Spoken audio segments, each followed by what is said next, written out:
Hello. Well, instead of because it's kind of late, instead of doing a cross-stitch stream, I'll probably save that for tomorrow. Instead, I'm going to play a little bit more of this. I was considering trying another speedrun playthrough, attempt at least, but instead I'm going to go do some achievement hunting. They've done a few little updates to the game, but not a whole lot. So this might be easier. It might actually be more difficult. Let's see.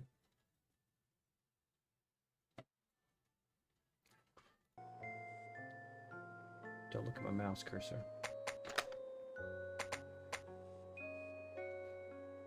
So the achievement that I'm getting is called Save the Dolls. It's basically a pacifist run. No, I won't need auto aim. Alright, listen up. Tonight, a spy stole important blueprints, and he got away. However, we were able to gather information and tracked him to his last known location. He escaped with the supply train. We will ride a train on the same tracks, dropping you off at every station in small groups to search the area. Find him and make sure those blueprints don't fall into enemy hands. Got it?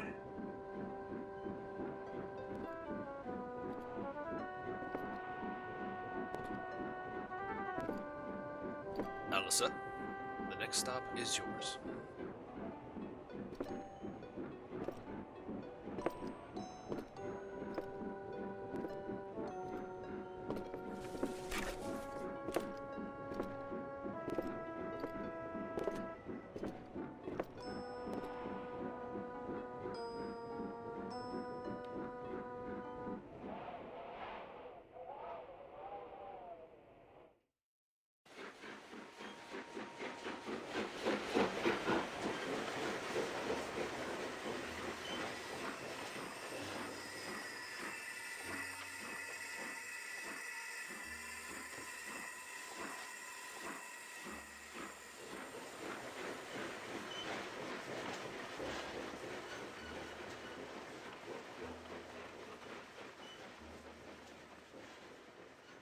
Yeah, rather than stressing myself out with another speedrun attempt, I was like, man, I'll just play through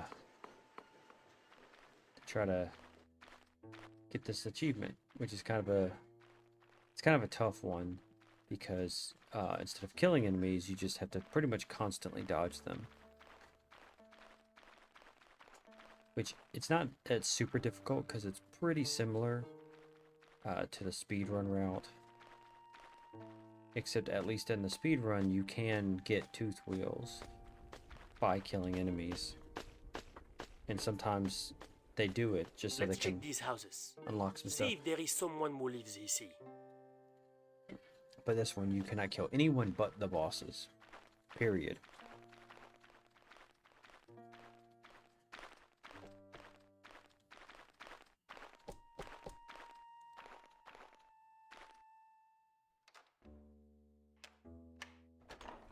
Oh, hello there. What brings you guys to these parts? Sorry for bothering you, sir. We are looking for a man. He might have passed these parts. Have you seen a person like this? Ah, yes, yes. Very kind fella. He stayed here for a cup of tea and headed for the forest behind my house not so long ago. You say he came in for a moment. Can we take a quick look around? It won't take long. Of course, of course. Come in.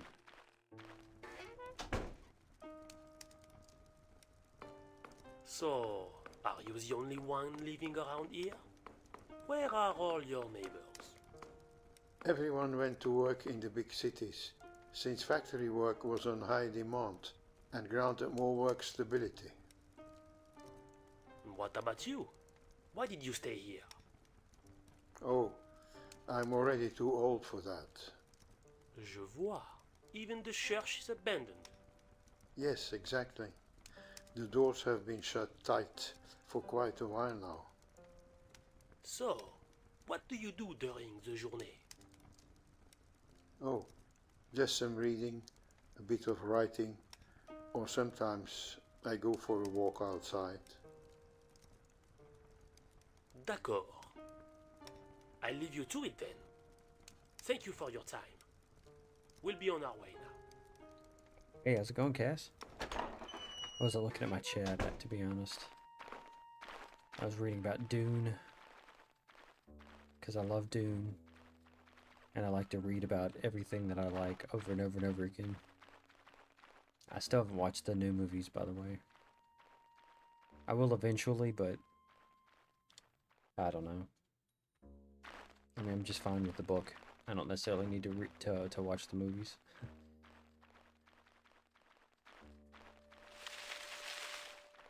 Like, even if they're really good, I'm the kind of person where oh yeah, that's good.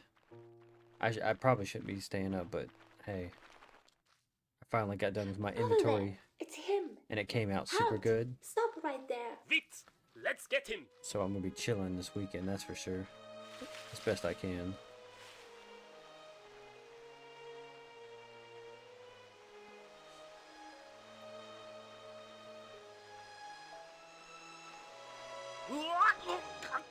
Shan, what are you doing? I swallowed my cure-dent.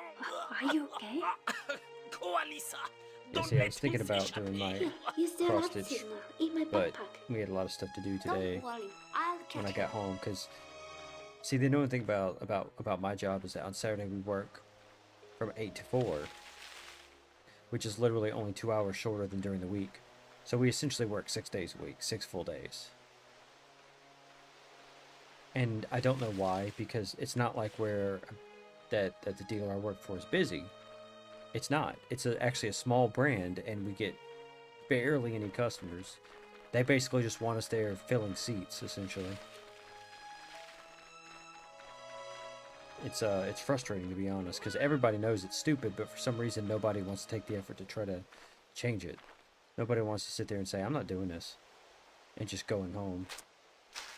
So my Saturdays are pretty much wiped out, because by the time I get done, everything I would care for is closed. That's why me and my counterperson alternate Saturdays. What's going on? Because it's a lot easier that way. What's And going we on? both can have a What's Saturday as going- necessary. Plus that's why I also work the 5 days a week. Because then we also,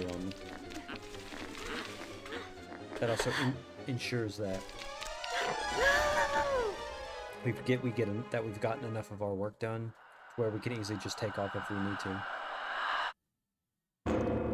Whereas if we already had a day in the middle of the week that we took off, it might be a little harder for one of us to need time off if it comes up all of a sudden.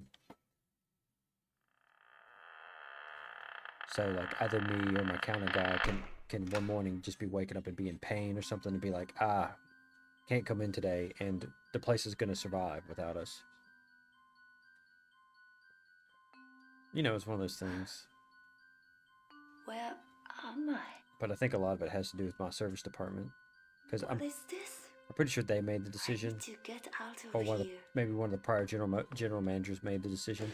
But like literally, all we have to do is get both parts and service to say, hey, we're not staying here till 4 o'clock on Saturday.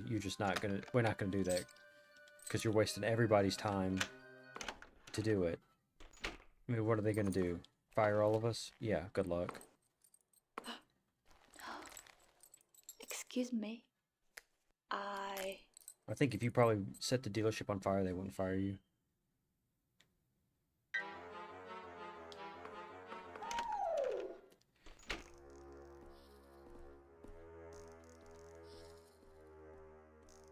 Because like the stuff people have gotten away with, and that everybody knows they did. There's no maybe they did, maybe they didn't. There's a thing everybody knows. Hey, you! So we're just like, we couldn't be fired. Don't shoot! I can help you! Who are you? Hell, What is today, this place? I think the last ticket I even touched My was name is Bo, and this at 1 o'clock or is the something. dollhouse. The dollhouse? I spent 3 hours sitting on the couch I have in my What's office. going on here? And why am I wearing this dress? Yes.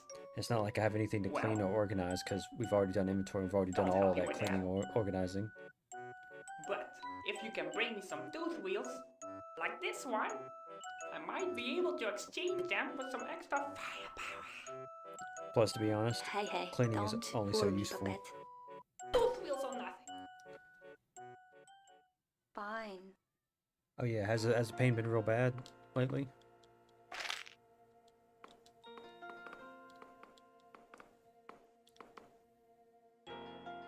Oh, that's Charlotte. She will take care of your possessions. Now, take a look inside.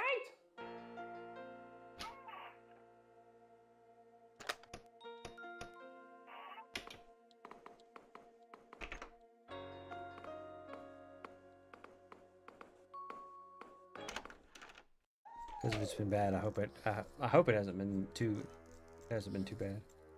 Oh, I'm sorry to hear that. Hopefully it does calm down. Because it sounds miserable. It really does.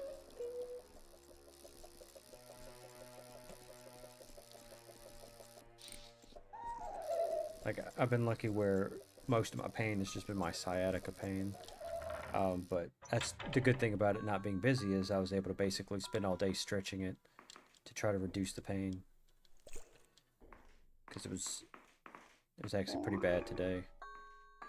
But I know it's definitely nowhere near that bad. Nowhere near that bad.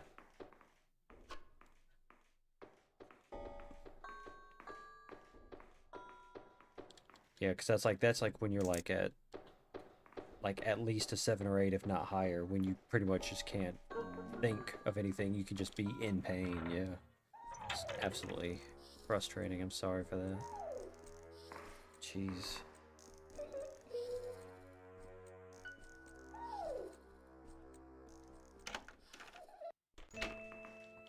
Plus, I imagine it's messing with your sleep schedule too, because I mean, I'm like, that's how I am. If I had too much pain, I can't sleep.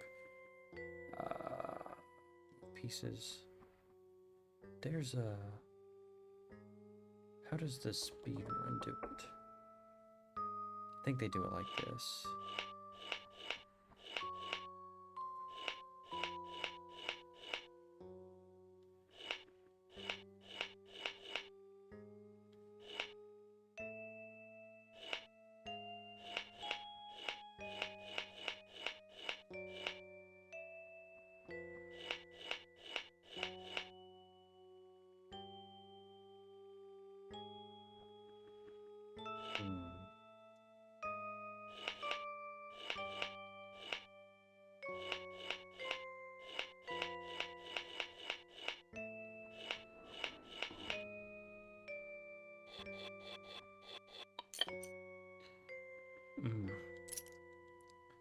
Oh yeah, so you definitely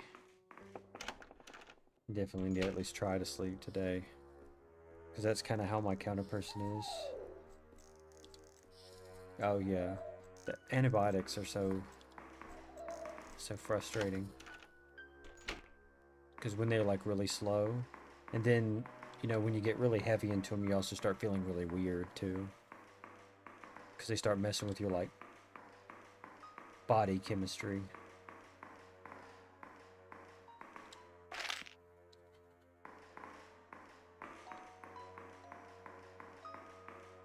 They haven't told you any news about your testing or anything, have they?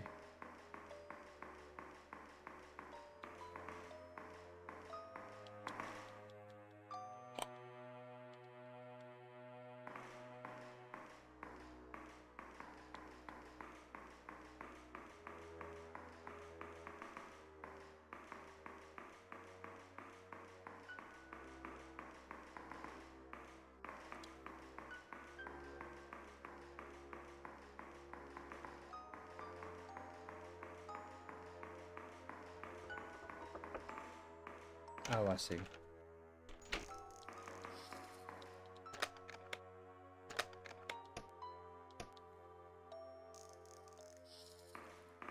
Song out.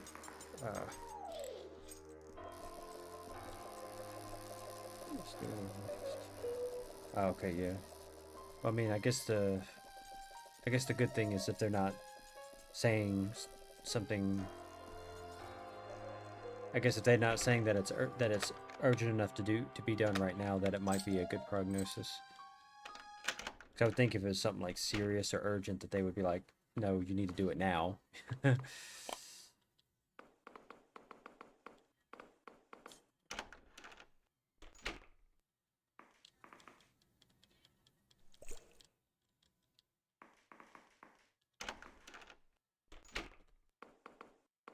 one thing with this game is I probably could have done a new game plus on this, but I'm doing it the hard way.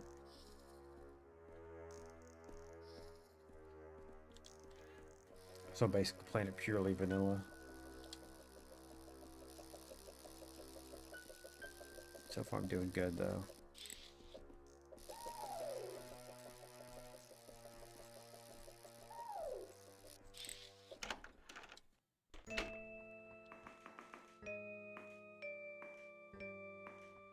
Oh yeah, it's no problem at all. Luckily, I've done okay this. I've done okay this month. Hopefully, or last month. Hopefully, this month is as good. It's been pretty slow actually, and it needs to pick back up because I mean I could survive without the bonus, but I don't really like to, because I've got a lot of things I've got to on paying, because I'm behind on a bunch of stuff. I mean, luckily it's all stuff that's not urgent, so it's not like I'm, you know, sweating it, but I need to try to get caught up on some stuff, especially if they start requiring me to make payments on my student loans again. I think I've actually got 2, and it's weird because one of them's like really small and the other one's big. So it's like, the really small one I could probably just straight pay off, and then at least they won't be hounding me about that. It's the big one that matters though. Luckily I'm not like in a horrible position. You know, it's not like I'm not $20,000 in debt. It's only four digits, so it's not horrible. But it is annoying.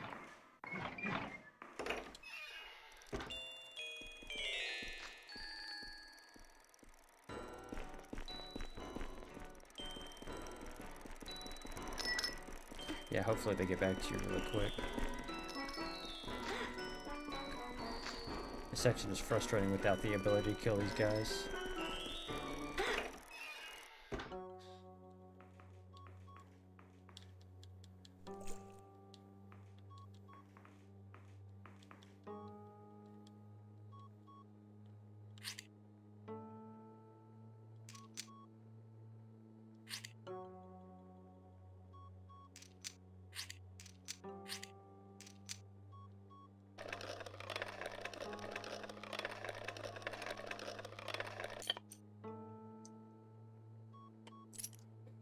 I don't have a whole lot to say about this game, just mostly because I've been speedrunning it so much. Okay,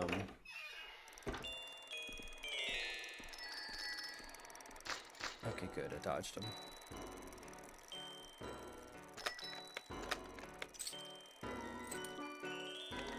Guess I haven't played it again for a minute, but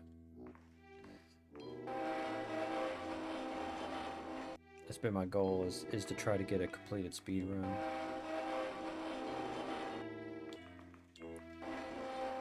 It's kind of difficult. When it comes to games like this, I'm not that great at dodging enemies. So I tend to get my ass kicked.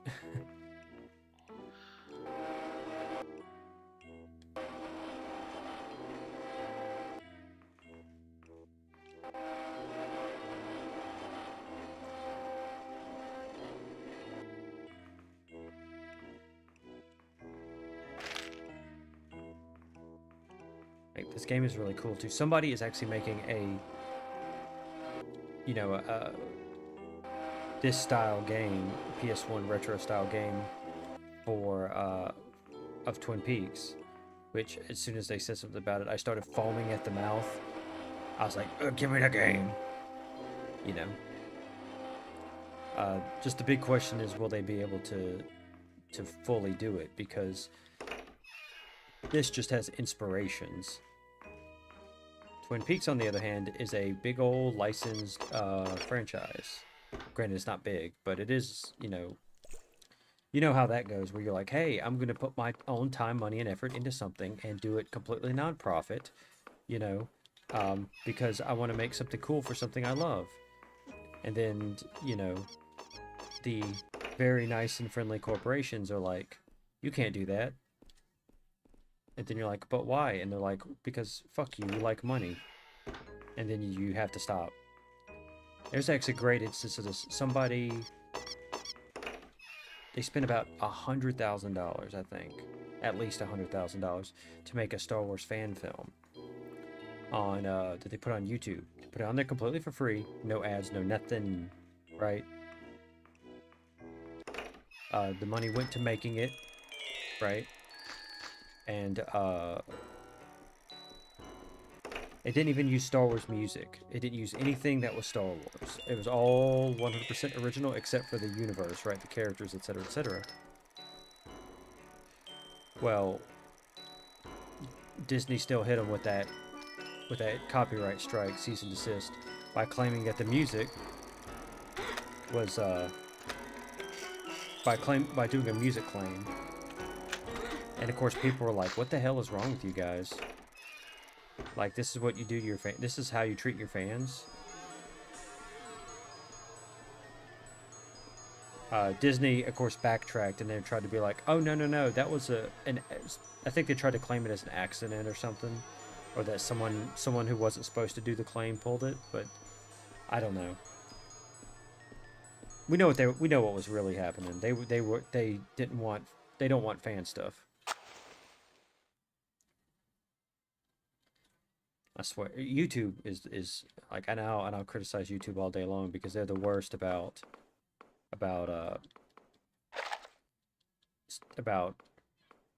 allowing people fair use, you know. I can't stand it because I mean I make a lot of memes, right? And to me, not being able to utilize fair use, you know, when you have to edit something so much just to make sure that it doesn't get flagged is ridiculous. It's like,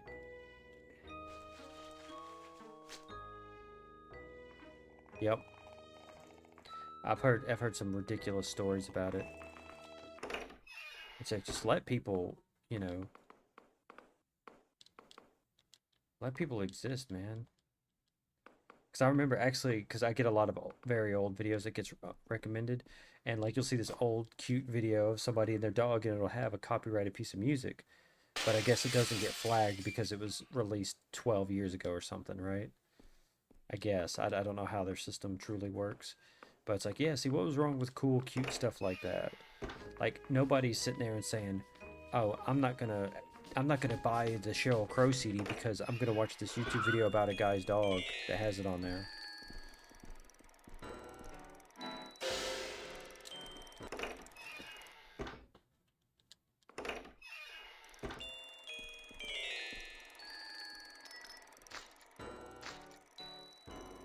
It's like, you guys just hate content creators, huh?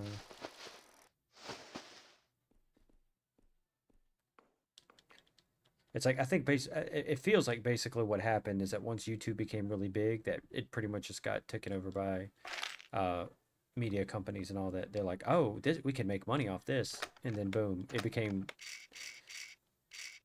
isn't de facto theirs, but it pretty much is.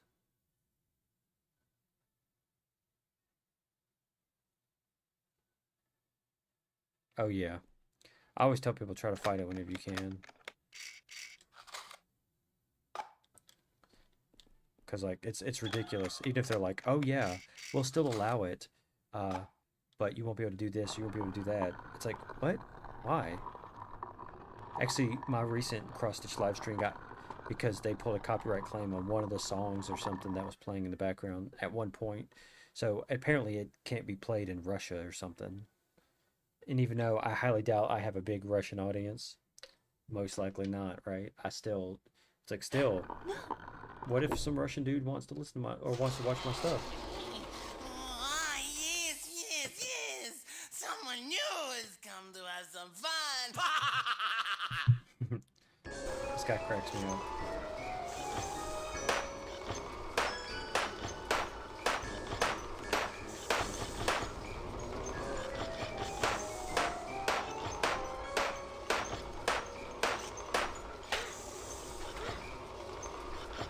did it really hit me twice?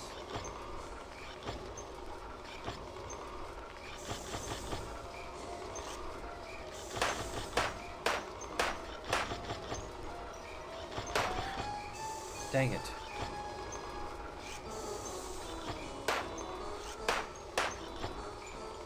Oh crap, I need to heal.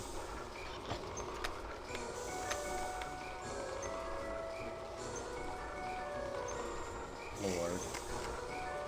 See, that's part of the problem, is that they have an automatic system instead of having human involvement. And I know, and I understand their business, and it would be insanely expensive to have somebody check every million videos that gets released a day. But I also have another opinion, which is, oh boo-hoo, we want to be the world's largest provider of internet videos, but we also don't want to spend the effort it takes to manage all that. Well, boo frickety hoo, YouTube. Boo frickety hoo, Google. God damn it, I'm getting horrible RNG.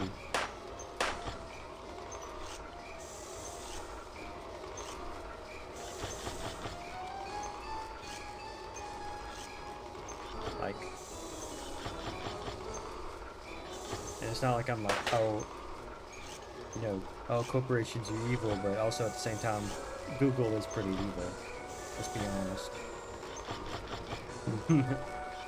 I'm getting the absolute worst RNG with this. I've gotten hit like 10 times.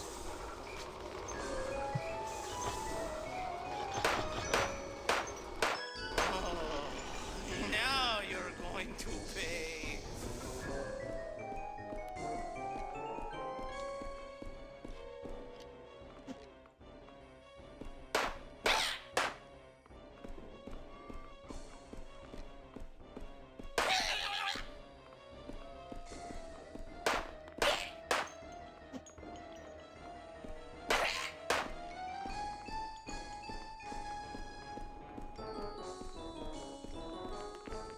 I mean, I say that a lot of times about a lot of corporations, right?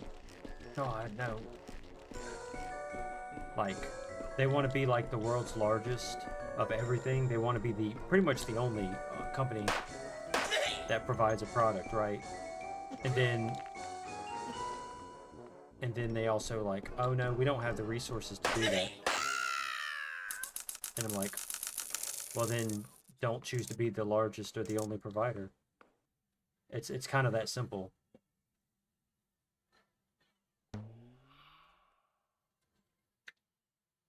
Like, I could adopt 47 dogs, but I couldn't handle 47 dogs, so I will adopt not 47 dogs. I don't have any dogs, but, you know, the point is that I'm not going to bite off more than I can chew. But I think the big problem isn't necessarily the company, it's because we kind of take it, you know? We're kind of like, well, this company does screw me, but I'm going to continue to buy their product. And I know a lot of times we don't have much of a choice either. How does that smell? Someone must be cooking or something. I don't know. But I kind of say the same thing about the government. It's like the big problem with a lot of things in the world is that the vast majority of us just kind of take it, and you know, just like everything, even if it's a fucked up thing, you know, if you just take it, they're going to continue doing it.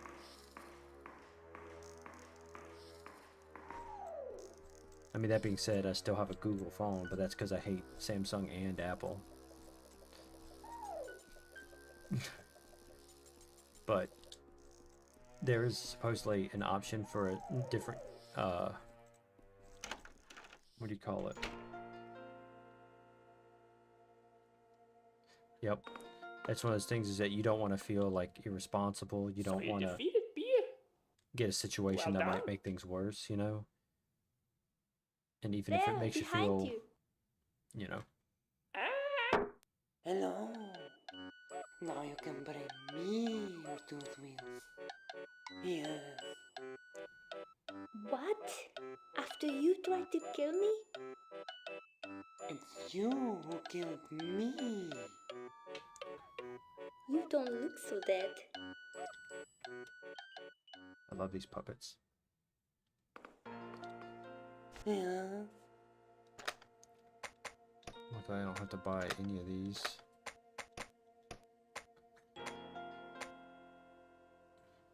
Oh, yes.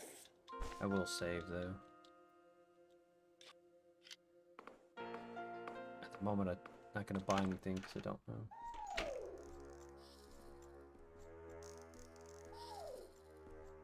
Oh, yep. Especially when I get something that's like rough or devastating, that is so frustrating. Because, like, for example, my ex-wife, you know, she's had quite a few cats with, like, severe illnesses. She had one that had, whatever the name for cat AIDS is, and I think the last one she had before she has her current group of them had, like, some sort of major stomach issue. Yeah, FIV, that's it, yeah. Like, and the cat was, you know, and cats, of course, normally throw up. I think it's, like, the point where the cat was, like, constantly throwing up. You know, it's rough as hell. You don't want to just say, oh, well, I can't afford to keep you alive, so let's put you down. Because that shit's rough, it's hard. It'd be like putting, you know, it's like putting down your best friend. You know, sorry, Jimmy, I can't afford your medical payments. Time to put you down. I have to remember where to go next.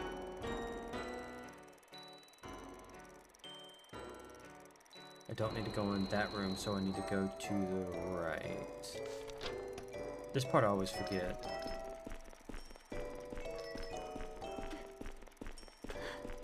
God, I hate those guys.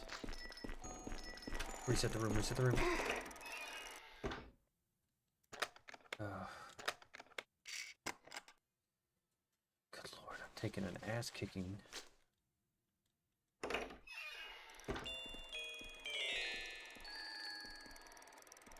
Come on, trigger, buddy. There we go. And of course, the little idiot has to come rolling in. This game is tough at times.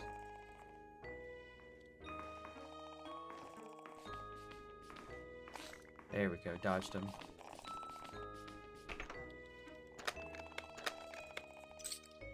Yeah, I've also been watching a lot of speedruns so I can see the right way to dodge some of these guys.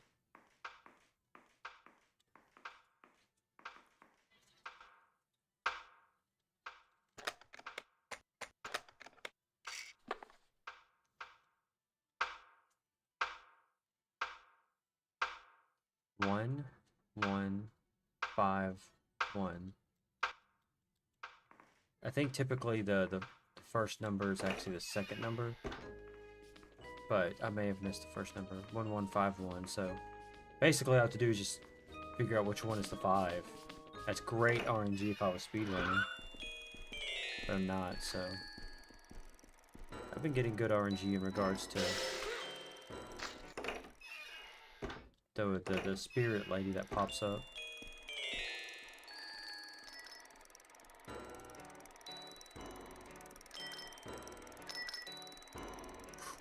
Nice dodge, me. Oh god, here they come. 3 hits in a row. This is great. Luckily I have cash where I can buy some stuff.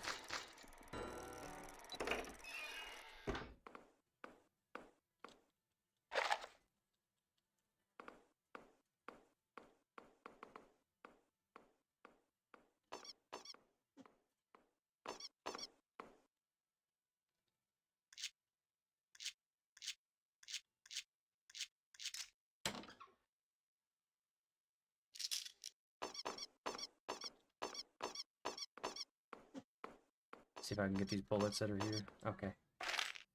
Oh.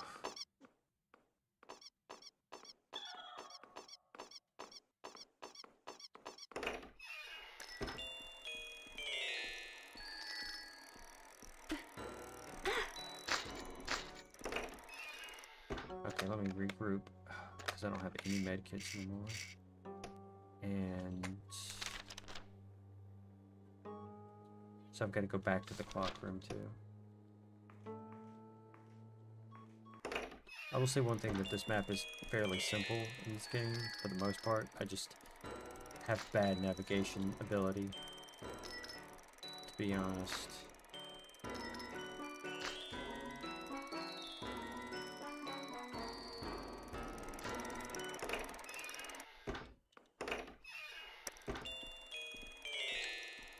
Come on, trigger, man. There we go.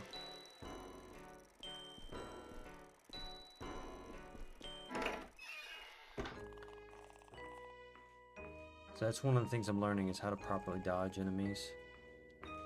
Because one of my biggest problems is, see that. And you only have, especially when you can't kill enemies, you have so little healing ability. Ugh.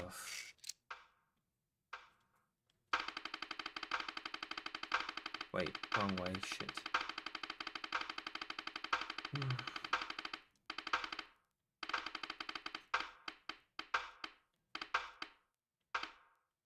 Ah, I went too far.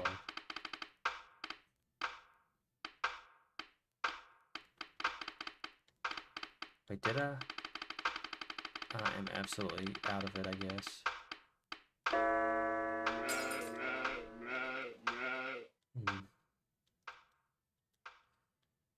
Okay.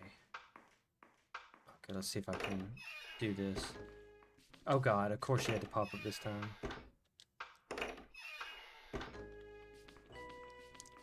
Yeah, this game doesn't have a huge amount of RNG, but it does have a decent amount of it. Here and there.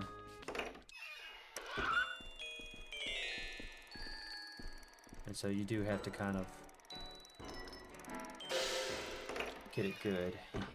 Okay, now that I've got the I key. The I key, dodge.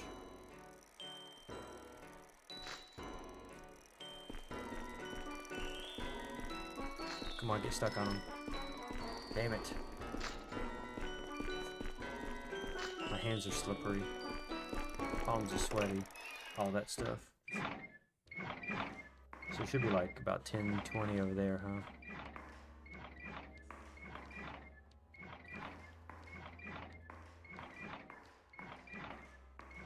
No, she's here. God damn it, I should have noticed. Oh, that was close. She would have wrecked me, because I don't have nearly enough health. There's gonna be new enemies in here.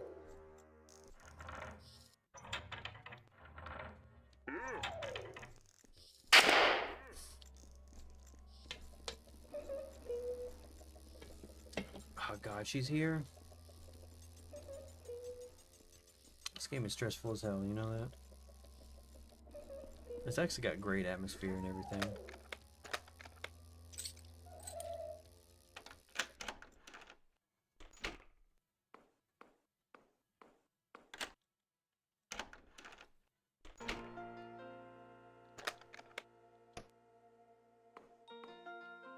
Yeah. Oh, yes.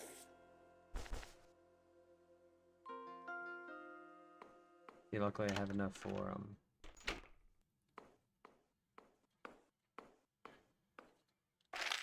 go ahead, grab the Martin shots. Activate this cutscene. Hey, come over here. Open this door. You're under arrest. You're one of the Emperor's crows, Oh, aren't that's you? okay. Tell you That's what, cool. we're all equal here, and far away from home. You should forget about those orders.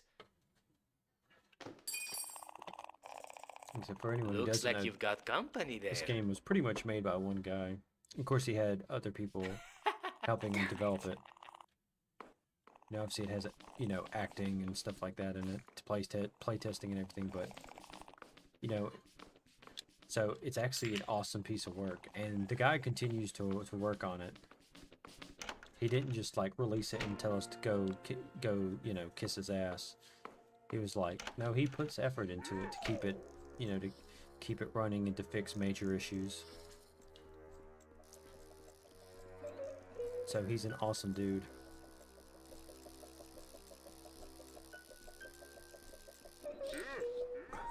Of course, he's not going to do any more content updates.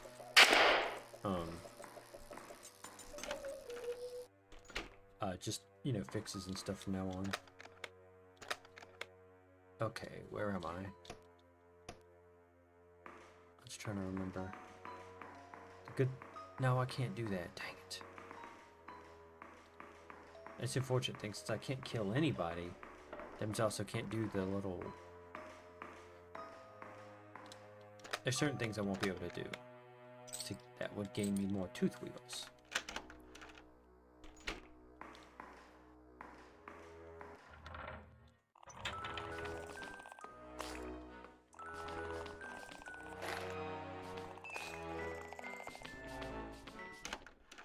There is a... Okay, good. I have to check and make sure that the music's actually playing, because the music not playing is when that ghost lady is here. And if she's here, I gotta get my ass out of here. I hate these guys. Oh, really, bro?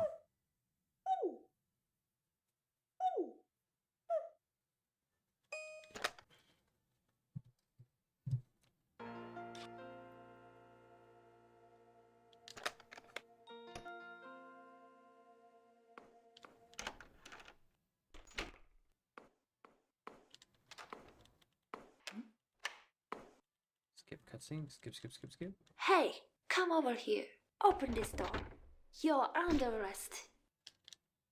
You're one of the Emperor's crows, aren't you? Tell you what, we're all equal here, and far away from home. You should forget about those orders.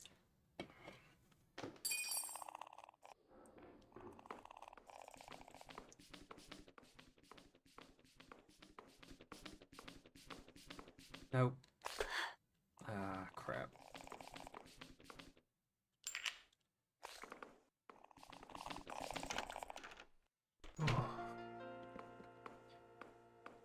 The good thing is at least I can use continues and stuff like that, unlike the speedrun, which doing so pretty much kills the run. So you have to learn how to like do the whole thing, getting hit as little as possible, too, which is the hard part for me, because I can make it to the section with this flora section, but I usually get killed because the female flower guys, I don't know what they're specifically called, but they usually wreck me.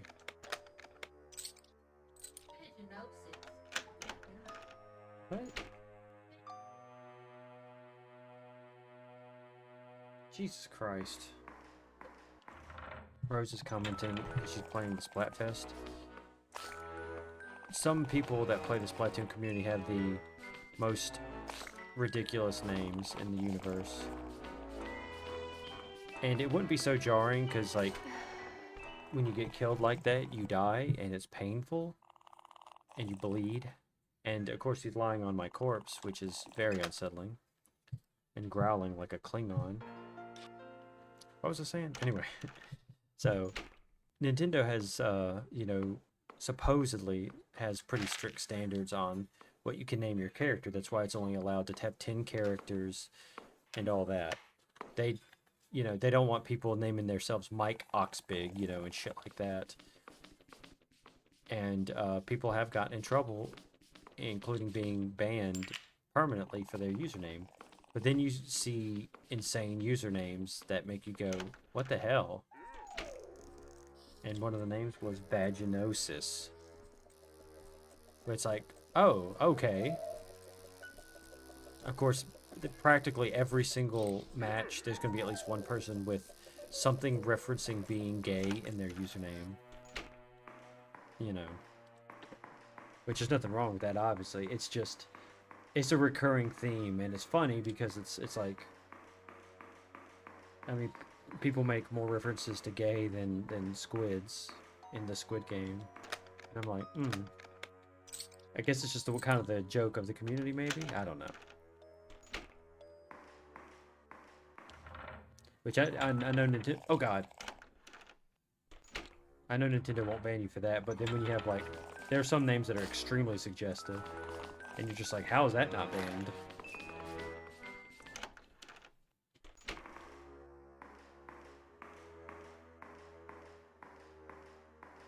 But then again, I think that it's probably more about people needing to report it than anything else. Like, I don't think it automatically detects it or anything, but who knows?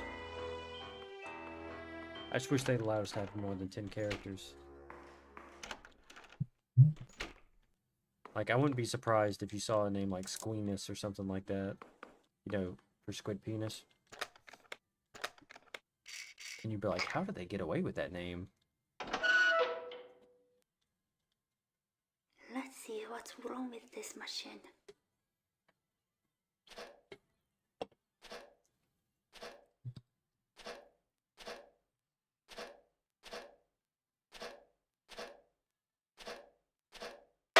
This thing seems unstable. Got to watch out. There's one thing about me and usernames. I like to have a unique username. I don't like usernames that are like Thunder, you know, Thunder Ass 47 or anything like that. I mean, some people use numbers that are actually meaningful to them, which is cool. I'm never going to be a jerk about it. But for me personally, I don't like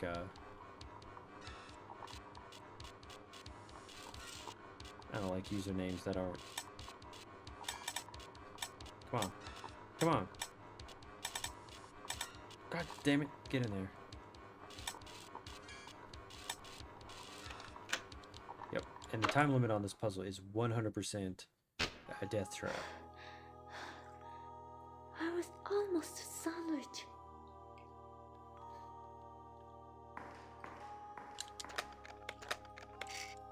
I might as well use this med kit now. Oh, wait, no, I don't have to. Dang it. See, I wasted it. I'm a genius. I'm a genius. I'm a voice of a generation. I don't know if a lot of people probably don't get that reference anymore. In fact, maybe I shouldn't because it's actually a Kanye reference. Okay, speedrun tactic here is to count the fish of only red and yellow. 3, 9. 3, 9, and 6, actually. Ah! Oh crap, I clicked out. Let me write that down.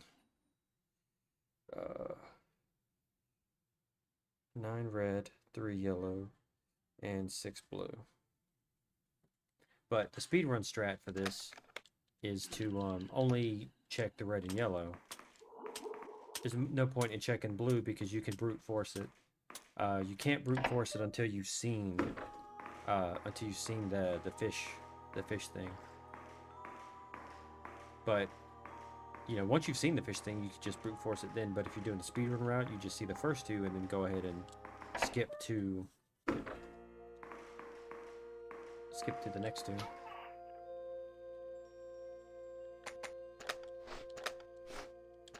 Now here, I do have to take off the dress because there's two things you need. You either need either the swimsuit, which makes you swim way faster, or be out of your dress, which allows you to swim faster, but you don't get the defense increase or anything like that. But the thing I found out about was this, how you can, if you take off your dress, then you can sit in the sauna, and it automatically heals you. It doesn't, you can't really tell how much you heal, and I've never measured the rate that it heals, which I should, which is a judgment, which I'm supposed to avoid. So I'm going to say shoulda, woulda, coulda, right? But it's a good way to get some free healing. You know, save your med kits in between boss battles instead of wasting them like I did. But actually, for the most part, you don't necessarily have to buy... what does that say? Operator says. What the hell does that mean?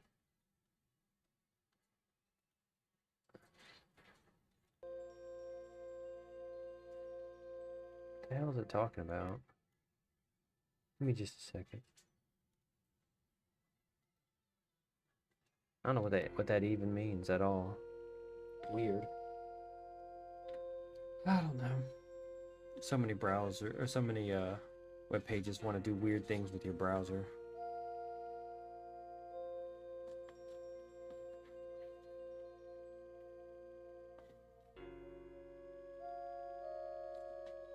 So the good thing is it does give you some chill moments where you can just chill out.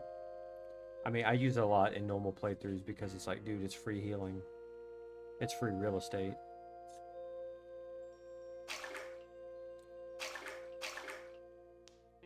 I should try to figure out how much it heals though. Cause see, oh, I'm pretty much completely healed. Yeah. Very nice. Now the question is, Welcome. Thank you. can I buy that? No, I don't have anywhere near enough. Uh-oh. So what can I do?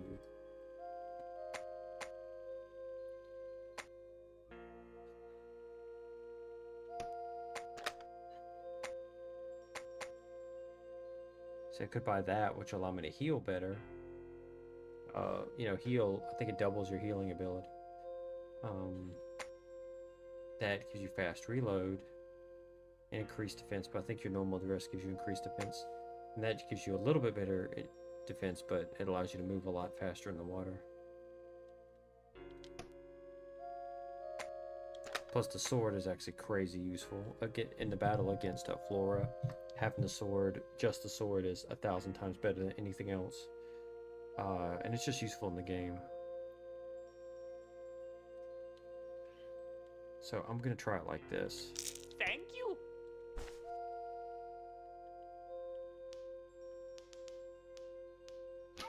See, I thought the first time I tried to do a pacifist playthrough that if you didn't do things in a certain way that you would get soft locked because you couldn't swim, but I forgot that you could swim better in the water with the dress on. I keep forgetting this game actually has a lot of. This game's actually really good. That's the short way to saying it. There's all these random little bitty things about it that I didn't realize on my first or even my second playthrough. Like the first time I played through, I don't know if I had forgotten or if I just didn't realize it, that you can use your fists. So rather than having to use your gun at first, you can just use your fists at first and save yourself a bunch of ammo. Okay. Now we gotta go get the fish key.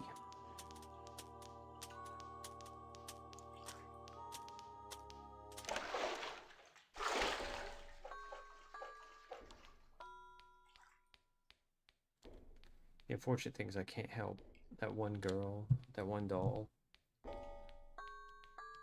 Because I can't kill her. I can't save her either. And because what she does, she gives you access to this one place where you can fight enemies in a couple of waves, and you get a bunch of tooth wheels from it. It's great, but I can't do that without the ability to kill enemies. I can't do it. Very unfortunate.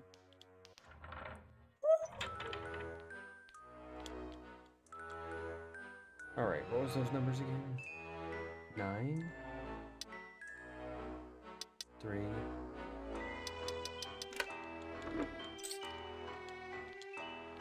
Ugh, I hate that attack. That's one fun thing about this game. There's a lot of unique enemies. There's some enemies that are only in one room in the entire game, which is super fun. The fun thing about the fish key, though, is that with the fish key you can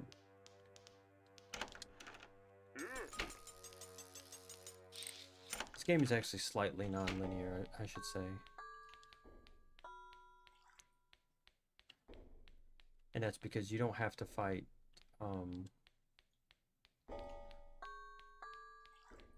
Edith, that's her name. You don't have to fight Edith before Flora. You can fight them in whatever order you want.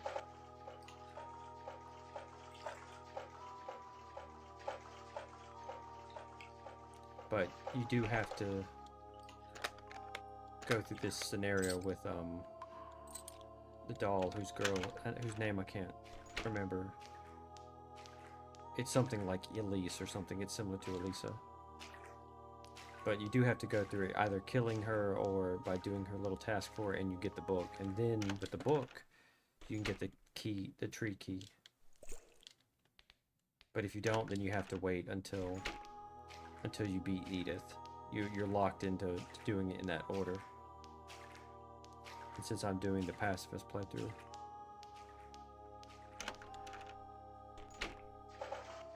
I mean, the good thing is that with the exception of the sword and saving, I haven't had to use any tooth wheels. So I'm trying to avoid in case I need to buy ammo. Because I might need it.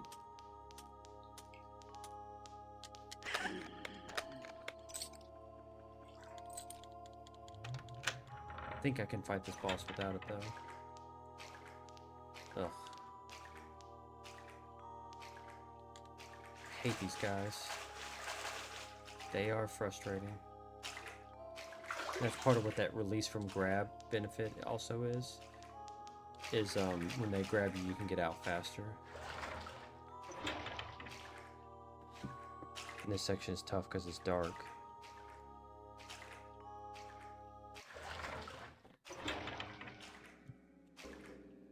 Luckily, there's only 2 of them here. But that's enough to be annoying as hell. Since I can't kill them either.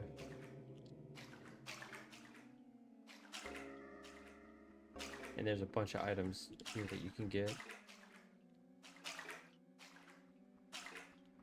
So I want to get those.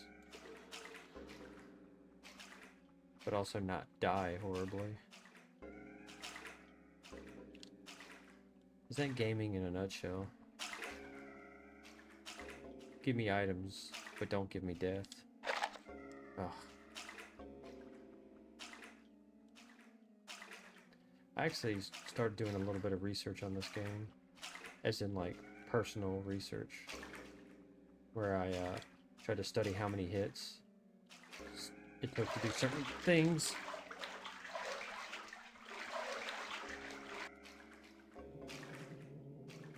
Ah, screw it. I'll just skip past these asshats.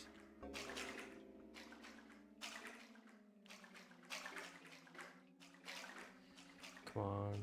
Don't grab me.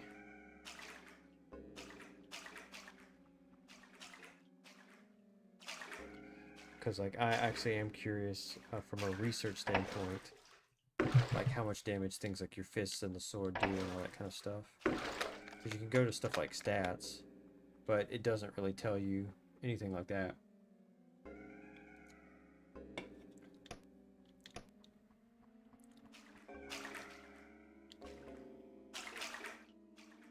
And so I was actually legit curious about it. I was like, surely, shit. Yeah, I was like, you know, because you see, like, every other game, people have done in-depth research about every topic. They're like, oh yeah, the handgun in this game does 15 points of damage per hit. Okay, I need to start with the pistol.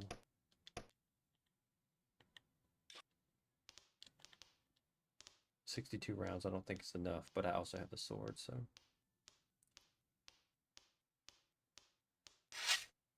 Plus I can take my time since it's not a speedrun.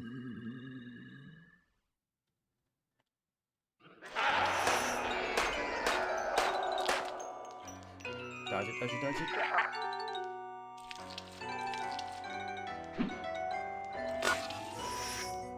Come on, come after me. Whoop. There we go.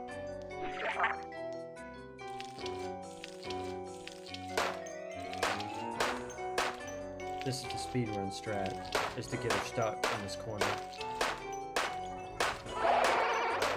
almost wonder if it was actually intended by a developer to give speedrunners a trick to do, you know?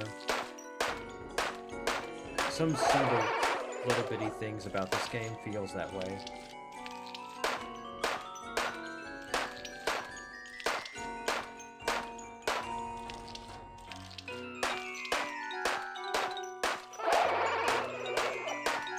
Oh, I actually think I have enough ammo to kill him.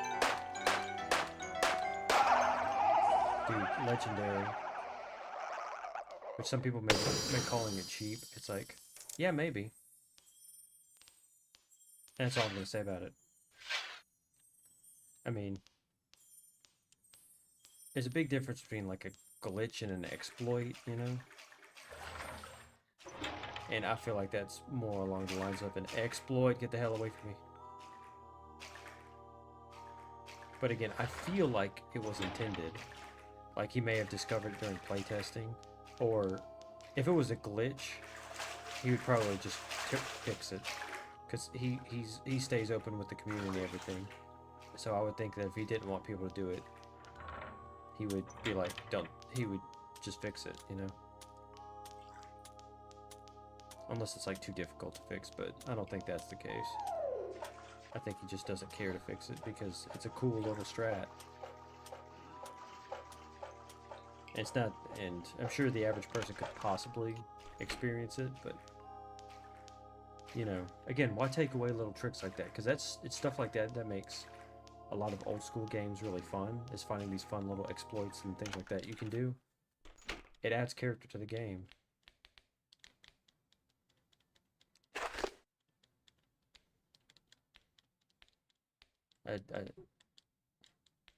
Damn. I tried to read the note. I skipped to read a note by accident. Because I was just smashing buttons.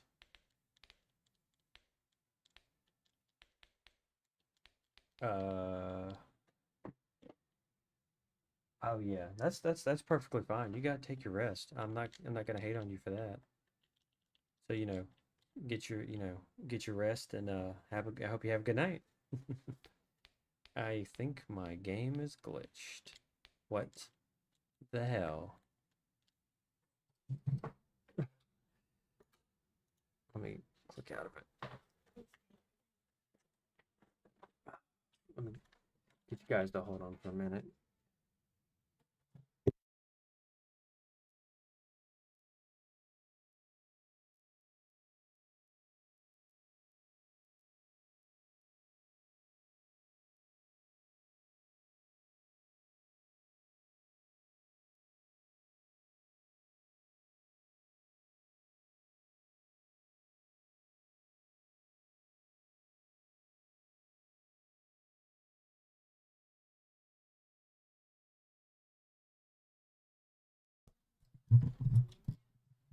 Nighty night.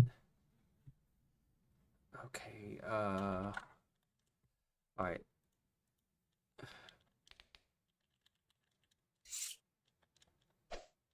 I think I bugged the game. Uh-oh. I think I'm soft locked. Ooh, buddy boy, I'm gonna have to pull this video and send it to old Caspa. Holy crap. Like, check it out. I'm straight up soft locked. Oh, this is beautiful. See, now this is what you would consider a major glitch that would need to be fixed. Because I'm completely soft locked. I can't even reset the game. So what I have to do is I have to exit out of the game and start it back up again. Which sucks, because I did quite a lot in between that save. Oh. Sucks. That suckety sucks.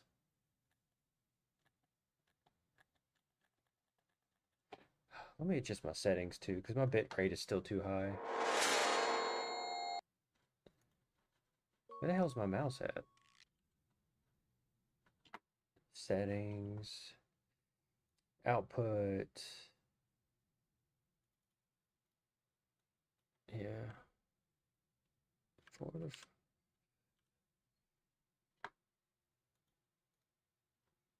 That should probably stabilize it some. Hopefully it does.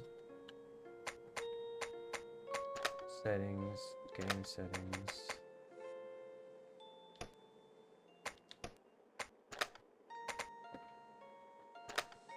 Okay, where did I save it?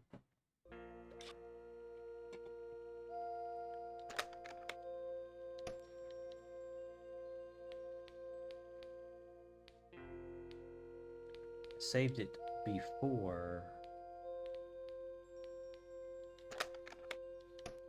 I saved it after I was in the pool, but I saved it before I flicked the switch.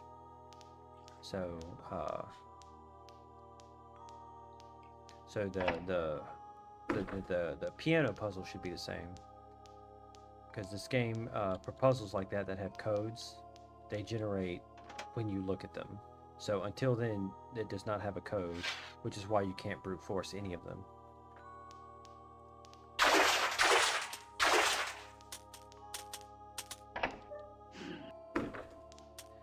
So what I'm also going to try to do is after I beat the boss, I'm going to try to see if I can engage and make that glitch occur again.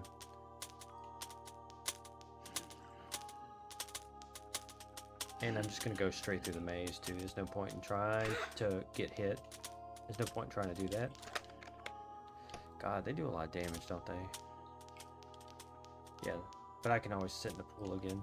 That's fine.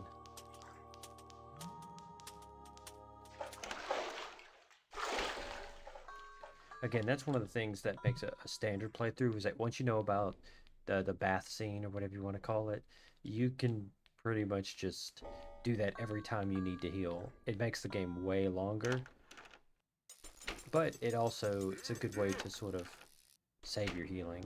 But I will say this, is that as long as you're conservative with your ammo, if you use a sword a lot and things like that, you'll have plenty of tooth wheels, plenty of healing, plenty of ammo by the end of the game.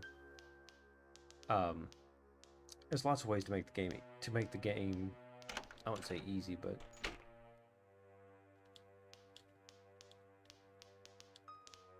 okay, good. I was worried that she might have been here. Oh God, see, I called it. So it was 9, 3, 6. Okay. Again, I would tell people don't be complacent, because complacent gaming syndrome can make games much less interesting. However, you know, definitely, I'll say it like this: definitely don't watch the speed run, because, you know, it'll make you not want to try anything else out on the game. You know, learn how you want to play it.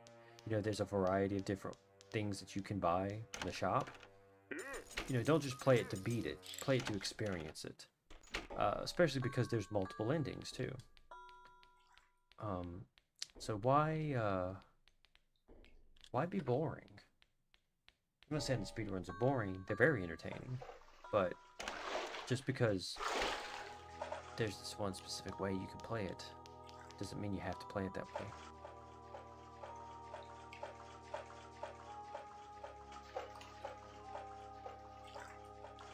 You know, that's just an example of a way to play it. Plus, it cuts out a lot of content that you can experience. Like, again, all the extra costumes. This game has so many extra costumes. This game's got so many weapons. Not all of them are fun, mind you.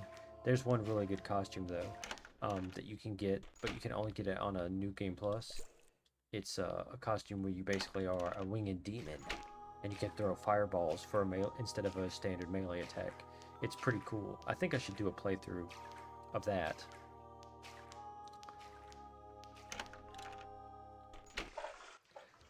Luckily, I don't feel like this achievement is that hard.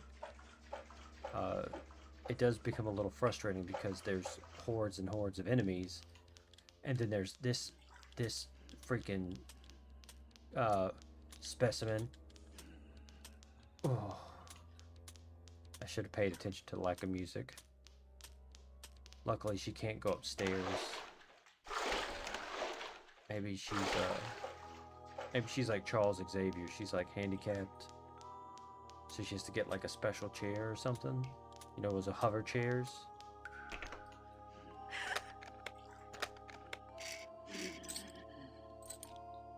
Or maybe it's like a superstition thing, right? I mean, she is a ghost after all. I mean, if you're a ghost, wouldn't you be superstitious? I mean, it kind of comes with the territory, doesn't it? I'm trying to keep from having to encounter this guy. No! Stay away. There's a couple things I think that would probably... The game can be a little unforgiving sometimes with certain things.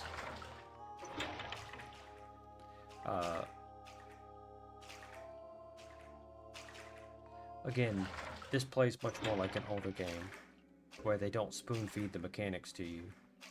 Which, there's nothing wrong with the way modern games do things, because modern games are very complex, and so tutorials are sometimes absolutely necessary. You know? But, just because that's true... Oh, come on!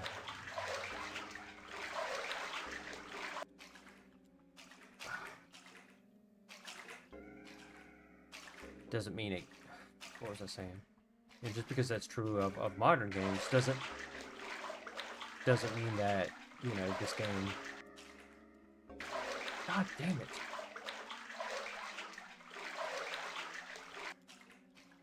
That's why I hate those guys. Because not only do they grab you, so it pretty much like just tells you to fuck off, basically.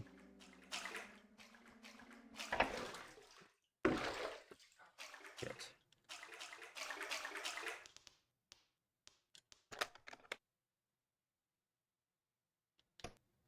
Well, I was able to beat her without taking damage last time, so let's see if I get my ass absolutely stomped. I got grabbed 4 freaking times. You see, that's the thing with those guys, why they're frustrating, is because not only, pretty much as soon as you touch them, they're going to grab you, and the room's dark, but the fact of the matter is they don't have any cooldown. So pretty much as soon as they stop, they can grab you again. And when you're trying to go a certain way, and then the pathway is really thin,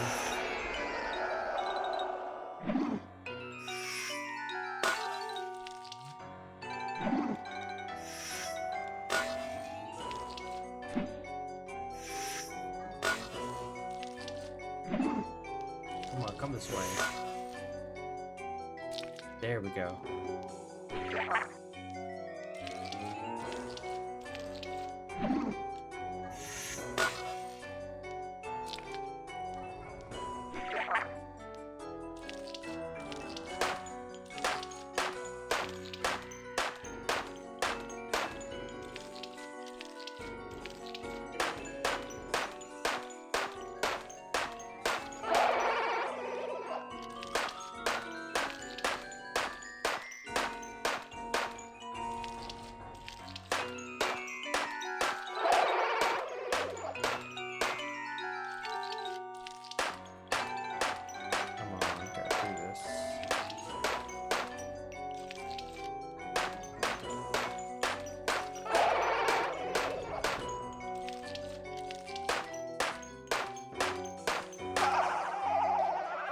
So at least we have 9 and 2 bullets.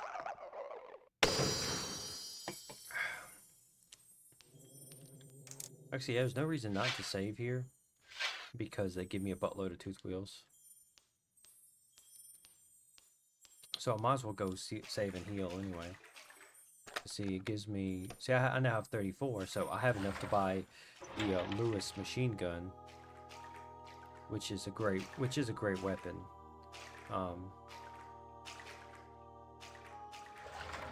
It's at least something that can make the final battle a little more tolerable than just using the pistol. Or just buying a crap ton of medkits.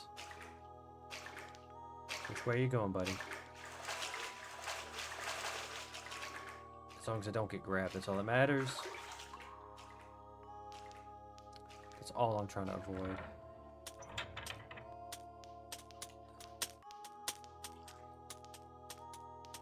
I gotta avoid any hits whatsoever. Any hits, avoid all hits. Okay. Time to heal. Wait, I gotta check. I gotta check that. How much time in the sauna gives you what? What? How have I had my stopwatch running for 34 hours? So, health is at 4. Holy crap! That means one hit. I was one hit, bro. One tap. Okay. So what I'll do is I'll put in for exactly 30 seconds. I'm gonna hit the button, and then I'll hit the button to get out after 30 seconds, just to see. I should write this down too, because I've been trying to keep track of a lot of this stuff. Because this is all useful information to have.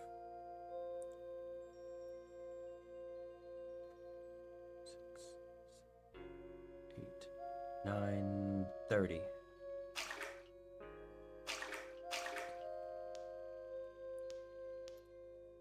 Okay, so how much health did it do? Stats? 12. So it was 4 to 12, which means that 30 seconds around, because I don't know if it starts counting the second you touch the water or the second you hit the button, but 8. So that means, okay, so if I do another 30 seconds, so then I'm going to do a minute, which should be 16, which should be 38 by that point.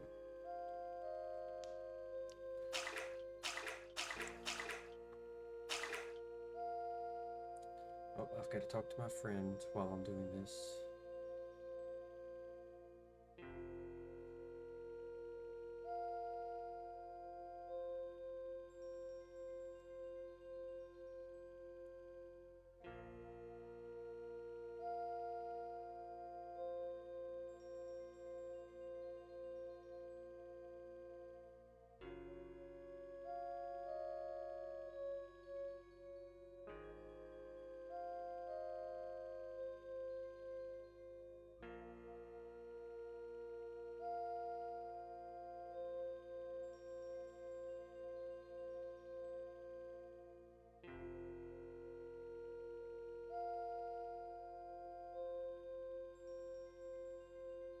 Stopwatch at 54, 58. Oh.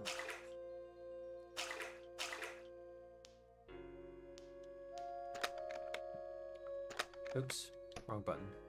So, what did I say it was supposed to be? It was going to be 16 on top of it, right? 16 on top of 12 would be 38, right? I mean 20.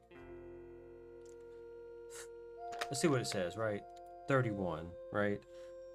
So 60 takes it up to 31.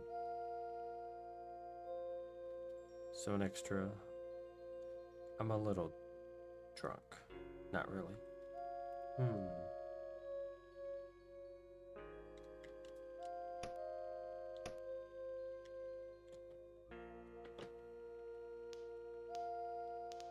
So let's see.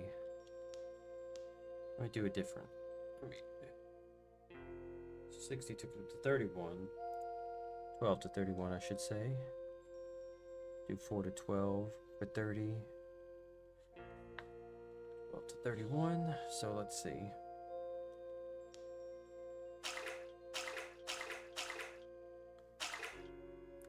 See, I gotta do all this research to figure out about how long it takes to fully heal.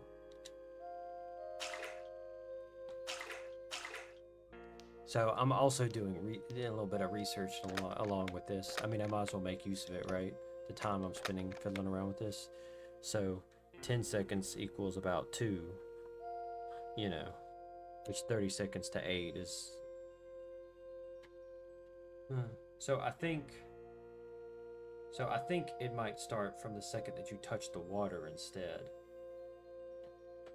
Because for it to be weighted like that, it's probably...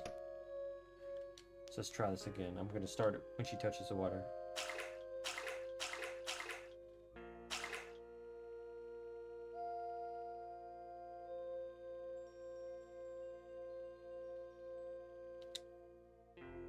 But it might also be when she sits down too. That's the thing that we're trying to figure out, right? So it took it from 31 to 32 to 33 stats. This took it from 33 to 35, 10. So you see, it's still about 2, right?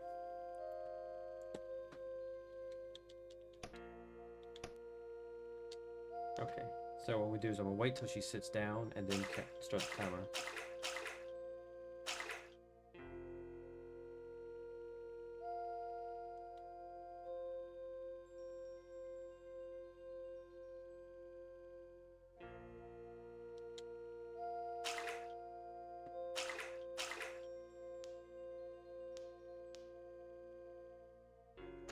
Let's see. Yeah, I know this part's probably really boring. See, here we go. Now it went from 35 to 39. So that's interesting. So then what I'm going to do here.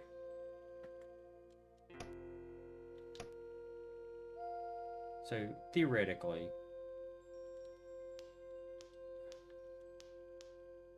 Alright.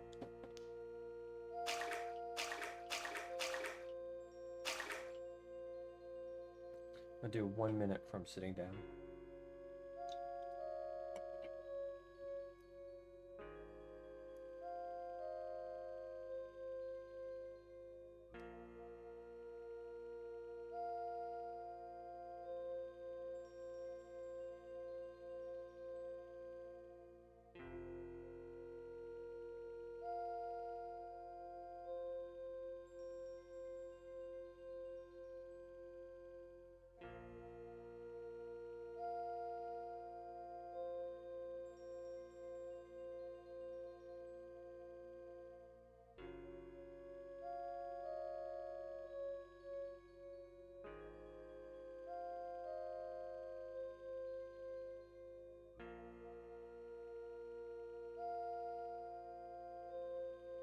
And here we go. Almost.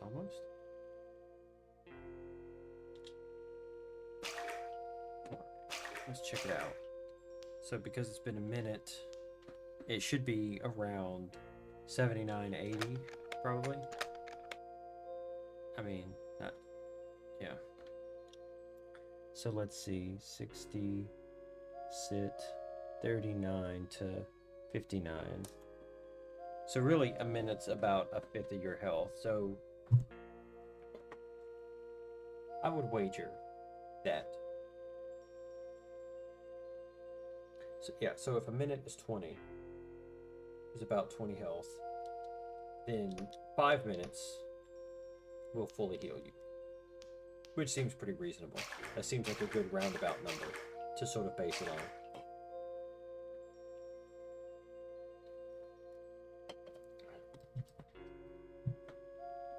So now we know. Every minute's about a fifth of your health.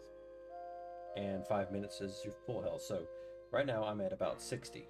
So it should take me about 2 minutes to fully heal. So in the meantime, you know, I just put the speed runs on hold. I do want to complete one, at least one, right? The biggest thing is learning how to dodge certain things. Luckily in the carnival area or the funhouse area, it's not too hard to dodge the little car guys because a lot of speedruns kill them anyway. Plus dodging will help me cut my time because I won't have to grab so many medkits. You know, but I do have to learn how to dodge and you know, part of it's RNG. Part of it's sort of learning the pathing and the right strategies, which admittedly I'm not amazing on.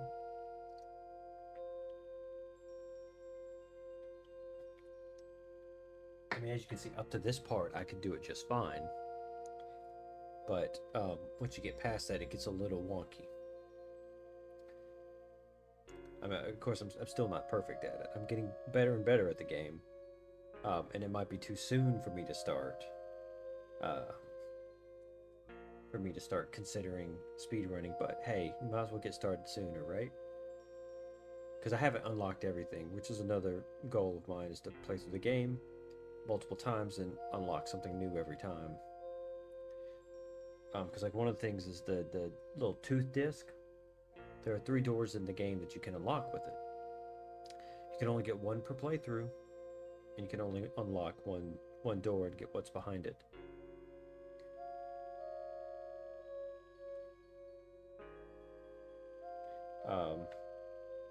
So I've got a main game that I'm playing to get through it.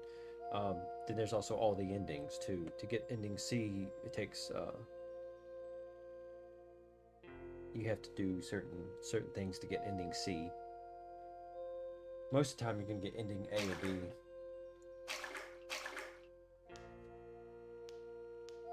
But again, since this is a pacifist playthrough, I don't have to be naked. I can take my time. But I definitely need the sword now. Welcome. Thank you.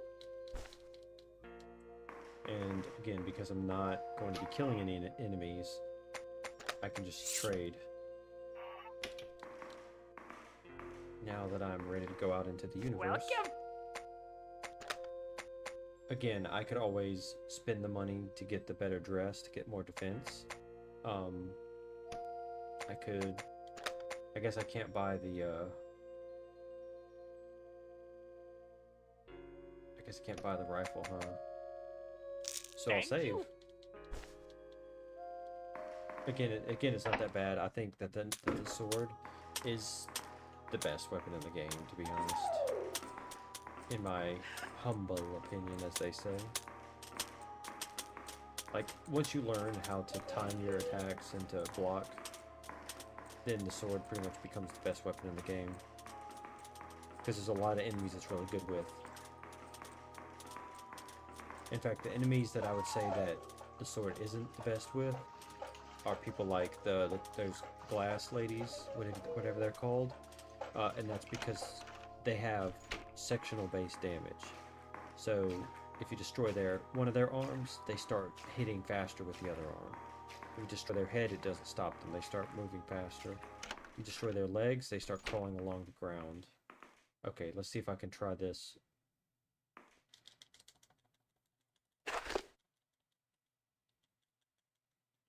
It didn't do it again. Oh, okay. Well, if it only does it once, still. I will log it and then send it to Casper to let him know what can happen. Anyway, so if she dies and you don't come to come to help her or anything, then you'll get this note.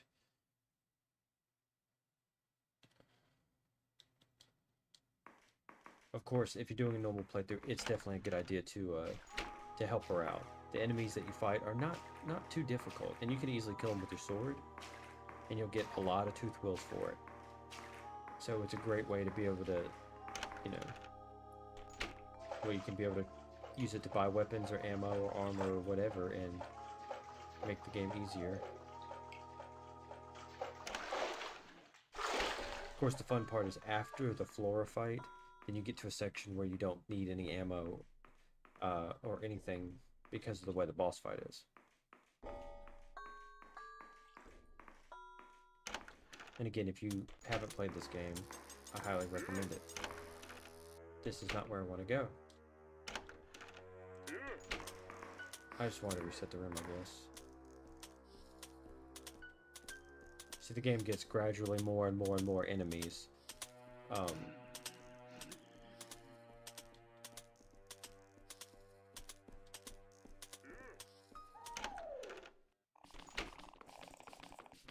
So I'm just going to dodge him.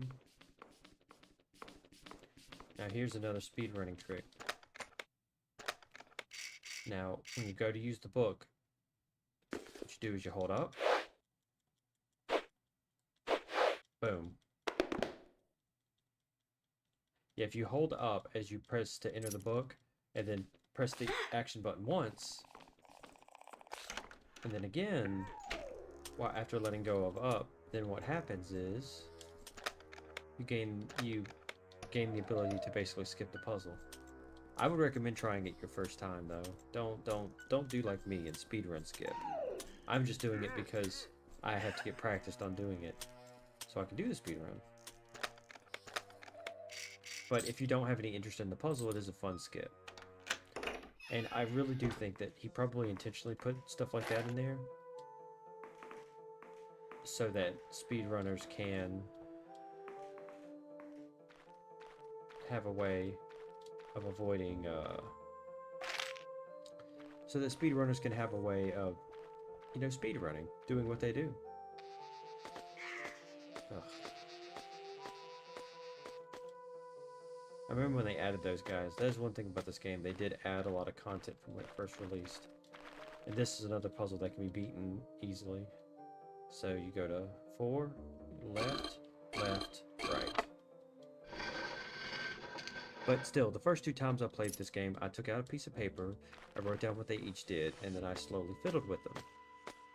It's just I've beaten it so many times legit that now it's like, well, I don't need to... Well, now I don't need to worry about beating it legit because I've beaten it so many times legit on my own. I've earned the right, okay, guys? Stop criticizing me.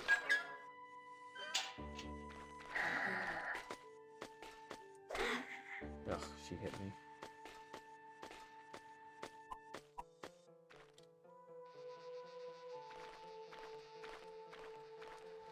I mean, I don't know if I'd necessarily say I've earned the right, but, you know, I played through it enough that at this point you can get off my back.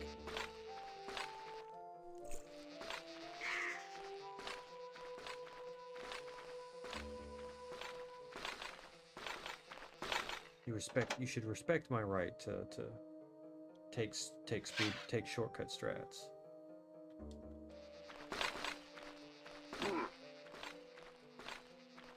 Because it doesn't diminish the game in any way, because these puzzles are really fun. I mean, you have to think about, like, that pillar puzzle. It's just like a Rubik's Cube. You know, if you know the fastest possible way to do it, then yeah. But it doesn't take away the value of solving it, you know. Unless you're a pessimistic person.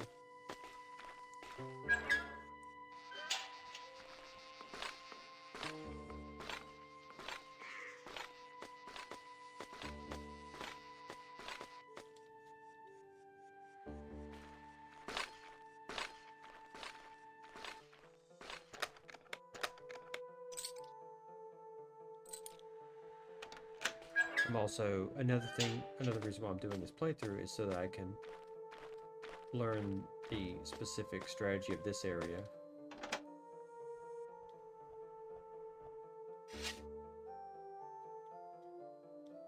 Because the specific strategy of this area is also crazy important for me getting my speedrun in better shape.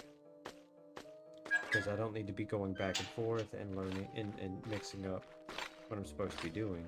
I need to make sure I do it right every time.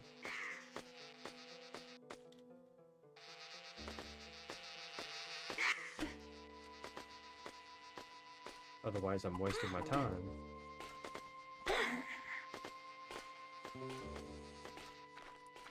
Because again, I know it's not going to be good. Obviously, the first time never is.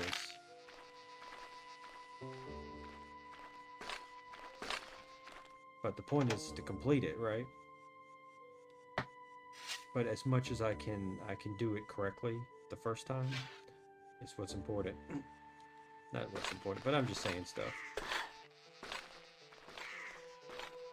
I'm not going to go over there because that's where the gazebo is. There might be something, but I don't think it's anything I can live. I think it's something I can live without.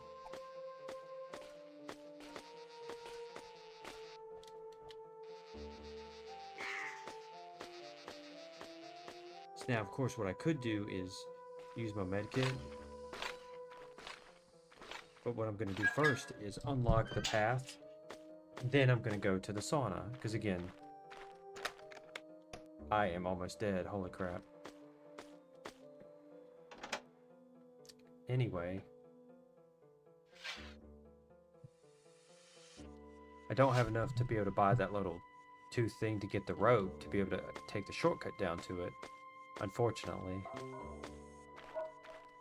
but I don't need to, because I'll just take the long way around. There's also a achievement for beating this game in less than 2 hours, but I'm not going for that one. Plus, I don't think I'm gonna get it either.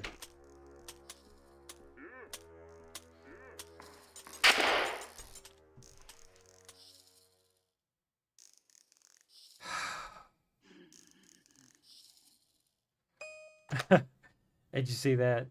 As a one hit, I was one tap, buddy. Okie dokie. Alright. Well, to be honest, that was mostly my fault. I got hit way too many times.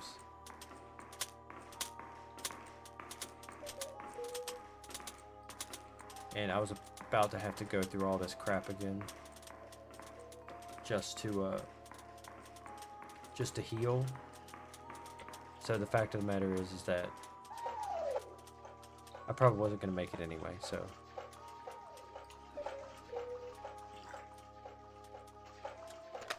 Oh, I've already used the key.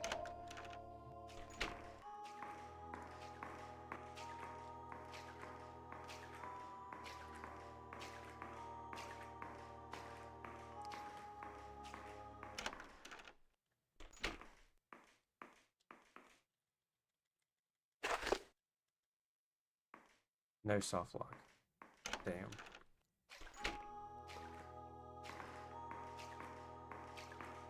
Luckily though, that section actually went super smooth, with the exception of getting hit by those stupid flying guys. And too many times by the flower lady. Thumbs are starting to hurt. I might need to put some tape on them.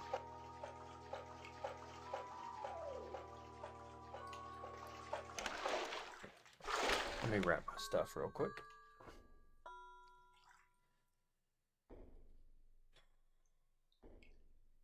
Yeah, I get joint pains sometimes if I'm stressing myself a little too much. So I gotta wrap them up. Sometimes people ask me, they're like, what happened to your thumbs, man? And I'm like, I wish I could just get joint pains, and wrapping them limits the movement, helps it.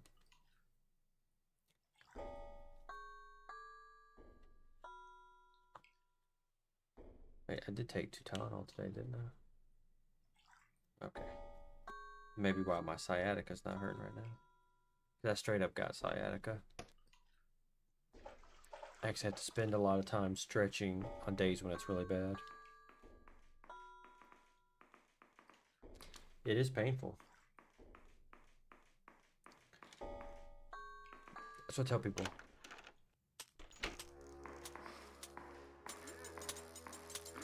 Do not allow yourself to fall victim to a sedentary lifestyle. Because, like, when you're young, you're not going to notice it. But it's going to come back to bite you in the ass, big time. Your body's not made to sit down all day. You know, especially if you end up with back pain and other problems like that. I'm not sure what I'm trying to say. Just, the key thing is don't sit down all the time. Take a break. I think general rule of ergonomics is 15 minutes for every 2 hours you sit down. Which, of course, a lot of jobs would laugh at you even suggesting that you do that. But they can kiss your ass. Because you have a right to be safe. Or you have a right to act safe. I mean a certain thing here, and I'm not trying to say the wrong thing, because we don't really have a right to safety. Because first off, what safety is mostly about percentages, right? Like, it's unsafe to smoke, right? We know that because the amount of chance of getting lung cancer is significantly higher. And then sometimes the game does this. But, you know, do we have a right to take it away? Not really. Some people might disagree with that concept, and I can understand why. But, you know, people don't have a right to hurt you. You know, just like you don't have a right to hurt anybody else. But in terms of the concept of, like,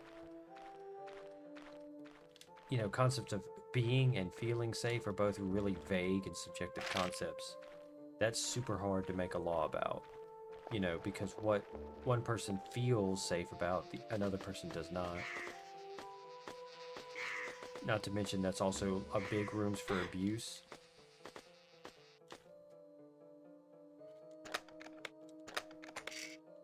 And so, but the fuck was that? Something to make weird noises in my house. But what you do have a right to is a safe workplace. And that was my overall point. So if a workplace tries to make you work in unsafe conditions, you tell them to kiss your ass. Because I'll tell people one important thing is that as much as it may suck to tell a job to fuck off, at the same time, remember, you only get one life. And it is very easy to ruin that.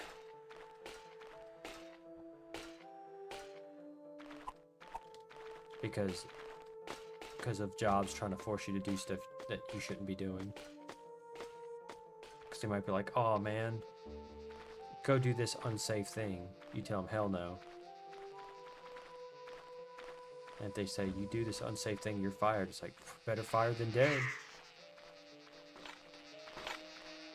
And I say the biggest thing to do is that if they want to say, hey, you're fired or something, you can tell them, they say, no, I quit for safety concerns or something like that. I don't know. Don't necessarily take legal or job advice from me, but I will say is you do have a right to be safe. If they tell you to do it without safety equipment or whatever, don't take that shit. Your safety is paramount.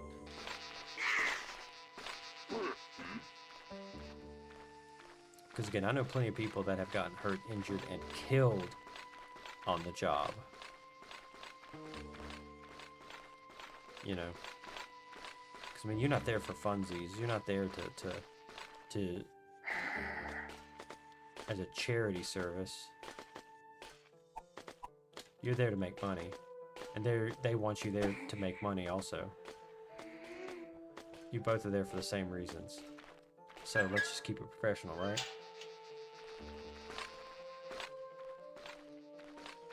That's my philosophy on the whole thing. Oh.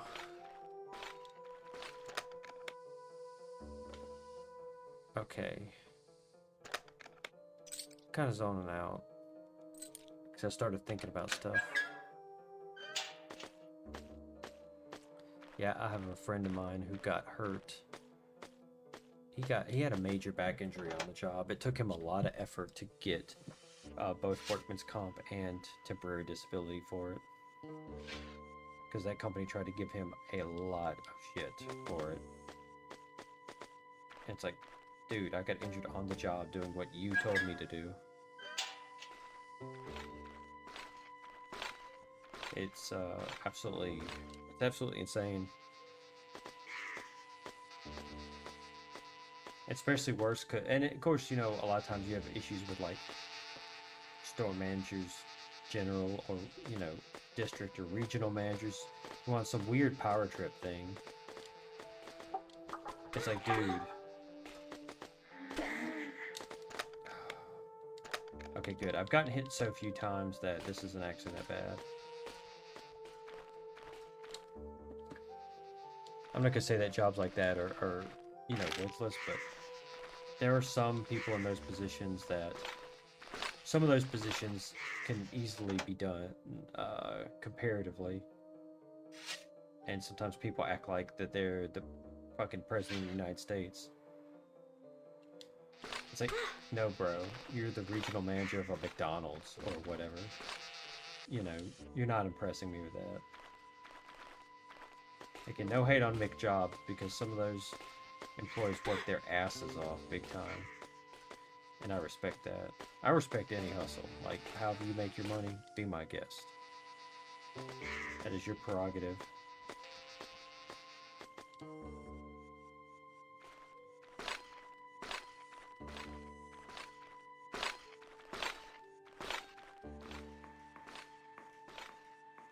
You know, some people get so...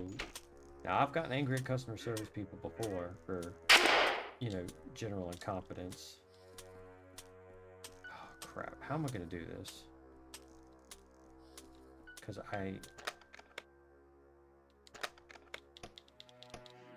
Crap. Let's see if I can dodge this.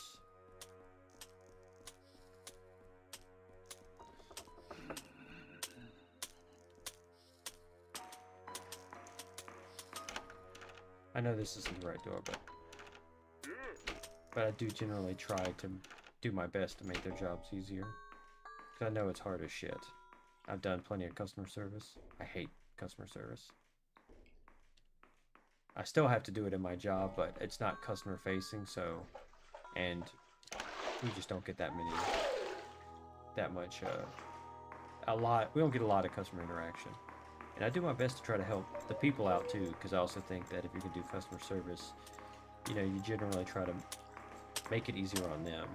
Because at least in my field, and the automotive field, a lot of people have no clue whatsoever about any of it. And they just need a lot of help. Because there's a lot of people out there that don't know anything but think they do. So you get a lot of idiocy in general.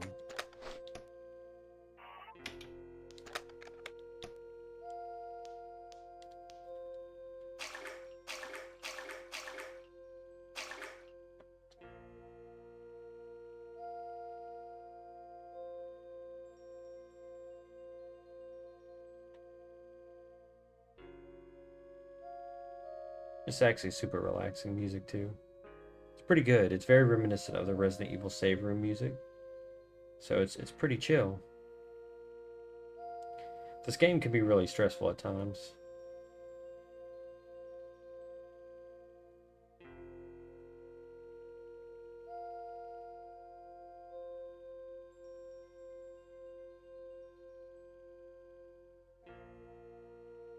I don't have much to say right now. I guess I'm just chilling.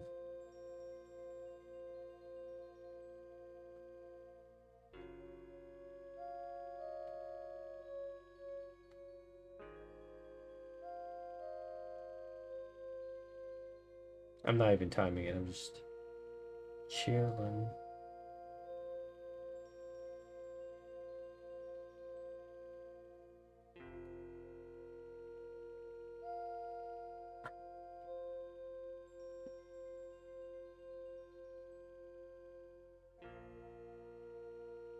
I really do want to get a successful speedrun in this game.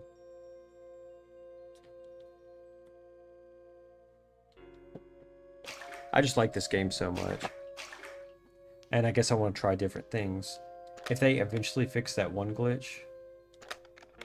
Wow, did I have that low a health? How much health do I have now? 47. So, at 47, I need... So 60 minutes, 20, so... I basically need 3 minutes. 3.5, really, but... I'll actually put the timer on this time.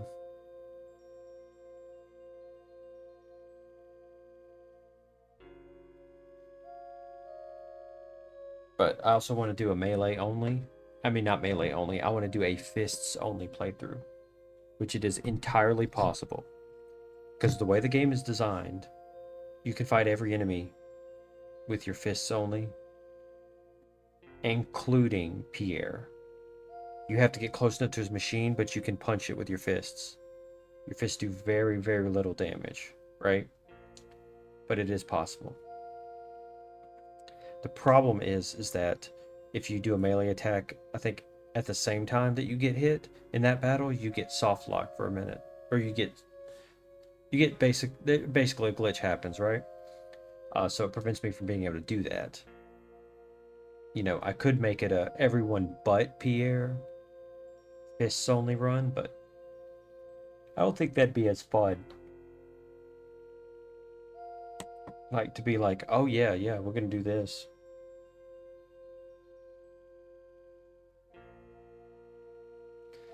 Because, they actually have so many elements in the game that make it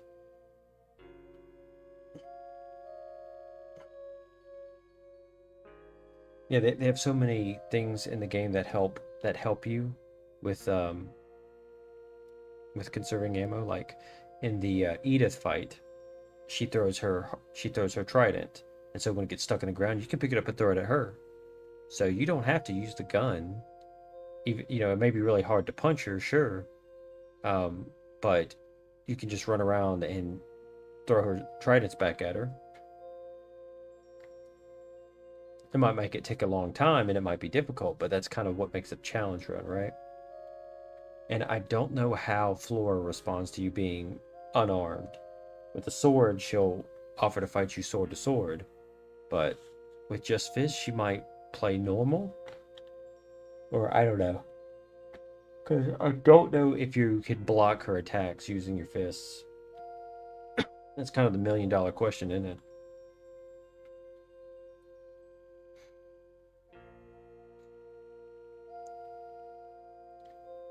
Alright, that's 2 minutes and 30. But that's part of what would make it a challenge run, is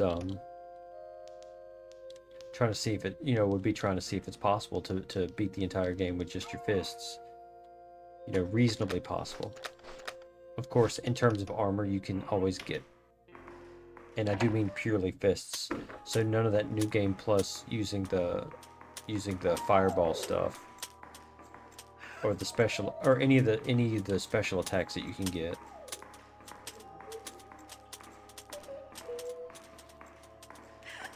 Of course, once you beat Flora, you can actually buy her armor, which gives you like 60 defense, but you can't run. I don't know if that'd be that useful. But what I would want to get is the leather armor that gives you plus 40 defense.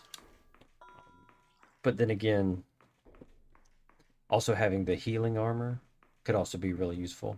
It's basically, I'd have to build a strategy around it, and to do so, I'd have to play the game like that, of course, to find out if it is indeed possible.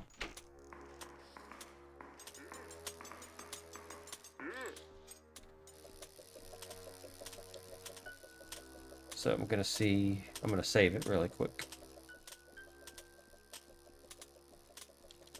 Since I'm about to fight Flora. There's really no point in not saving it at this point. Because I'm fully healed and everything. Welcome. Thank you. I mean, you see that like this leather armor is only 22. And, fighting the final boss with a sword, that might actually be fairly reasonable, right? And that's my general point, is that, I could go into the final boss with the sword and then the Lewis machine gun, and then that armor, and then I might be able to beat him pretty, relatively easy. Or I could use my money to buy a bunch of Lewis ammo, and then use the sword as a last resort. It's just... So I'm going to build the strategy as I play this. Now my path is completely unlocked. Fuck. I wonder how much damage those do. Shit. I'm stuck.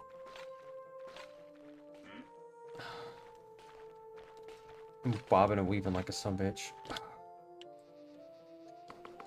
And that's not the way I want to go. I need to go the other way. How much health did that take off? I only took off 6 health. But I do have increased defense, so... Wait, what?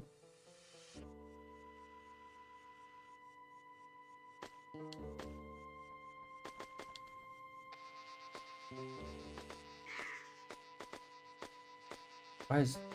Both of those are locked up.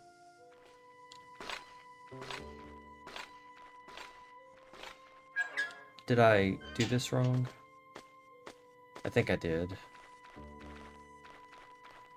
I'm a genius. See, it should... See, put that one down, because I need that one down. And put that one up. Okay. I messed up. I should have been paying attention to what gates it opens and closes. I may have added an extra step in there or something.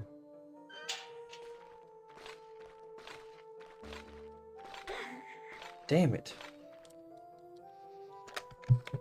Not so great with depth perception.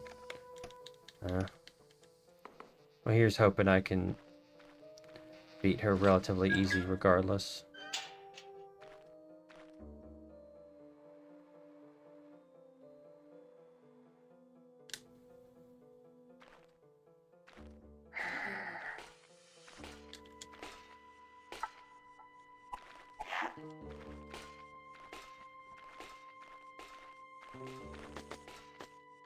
Dodge your ass.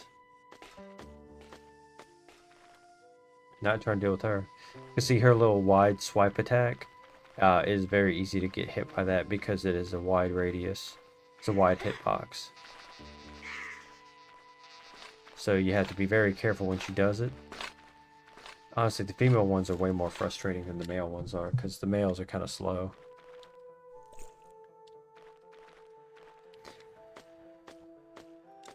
The good thing is, see, I've got 78.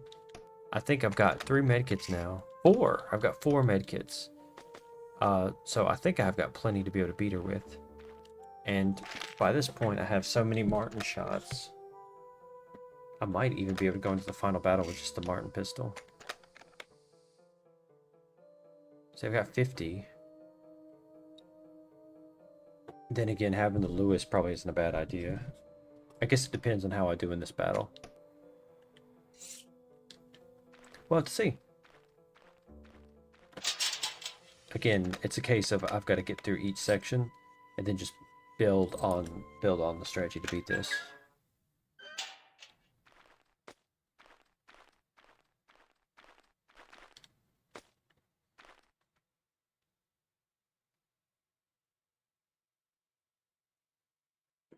Aki? Who dares enter my garden? You are here to take my throne, aren't you? Not really, because I don't Let's have a see tow what hitch. you're made of. I see. You came without firearms. Then this will be a fair fight.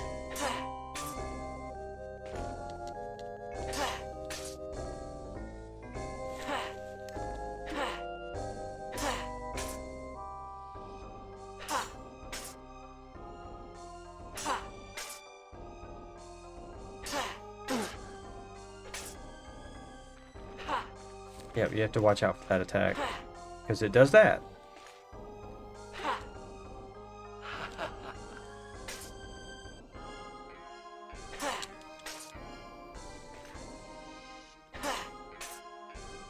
I'm gonna heal up now. Yeah, you have to watch out for that one attack, because if you block it, it knocks you back. But... Fuck.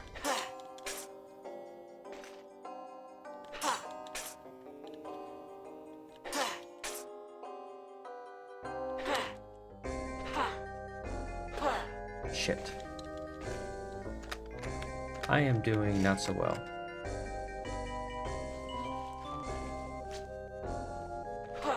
Shit.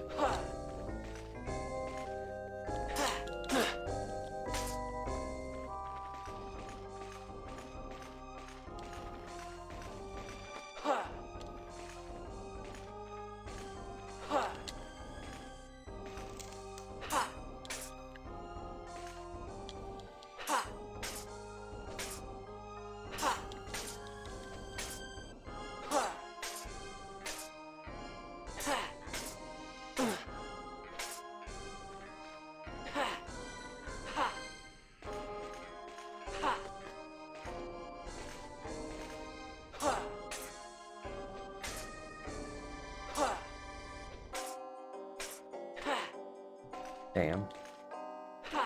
Run. How much health do I have? Gotta use it.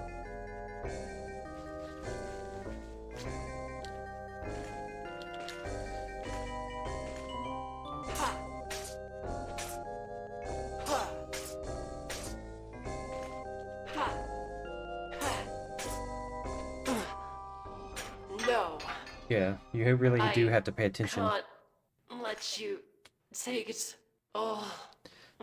If you kind of get complacent and you don't pay enough attention to what the Sorry, enemies are I doing, just you came will to get grab this killed. key. You can't time your...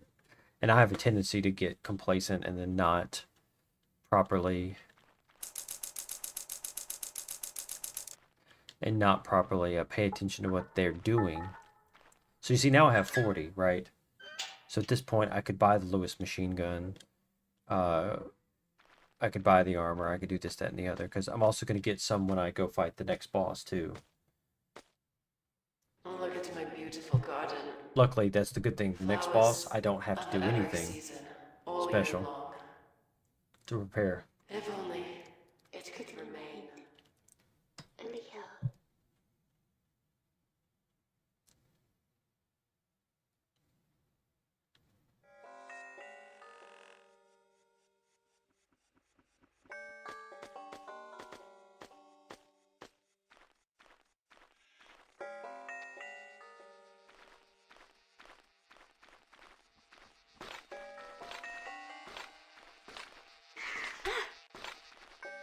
And I have to not die on my way back.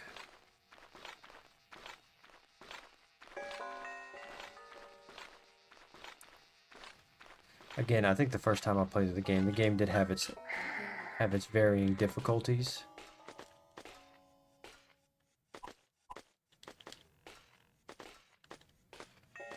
Because of things like it had a limited number of...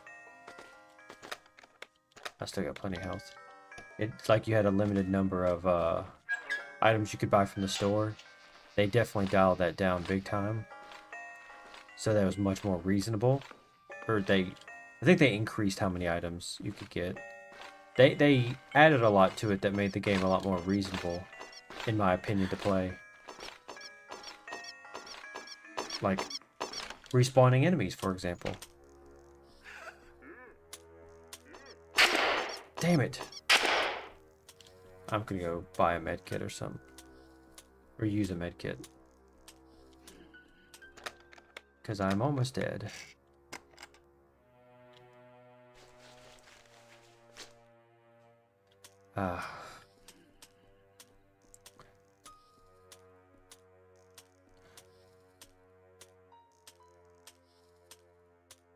I'm gonna go ahead and go downstairs. Or you know what? No, I'm not. I'm going to just save it.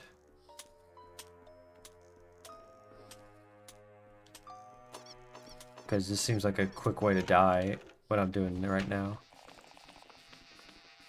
You see, when you don't kill any enemies, it just packs the game with enemies. Welcome. Thank you. So another fun thing that they add to the game is these rewards you can get. So you can buy his hammer, you can buy that, which isn't going to be that useful. You can buy a javelin, you can buy Flora's armor or sword or that item. Her sword's not too bad, but it doesn't do any more damage than the regular saber.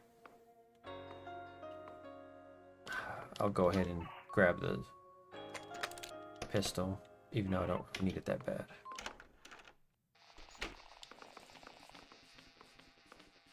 Okay.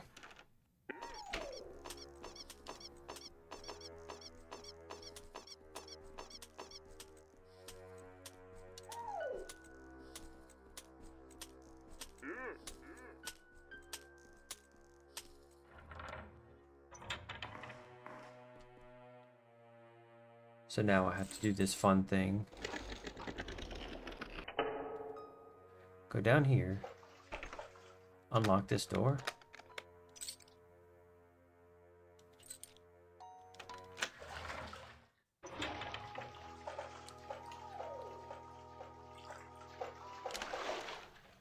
But this is also a good way for me to practice for my speedrun for dodging enemies. Because you do really have to learn how to dodge enemies. Because every little bit of damage, you're only going to have limited tooth wheels. And you definitely don't have time to grind for them.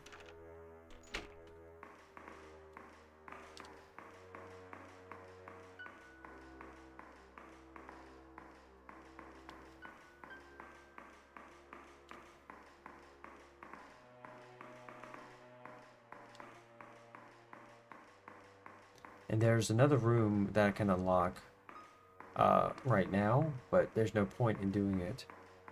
Not yet. Not until I unlock the part of the puzzle that needs it.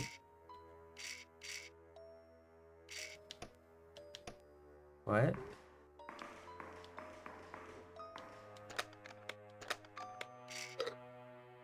Oh, I'm drunk. Oh, I'm not drunk. I'm stupid.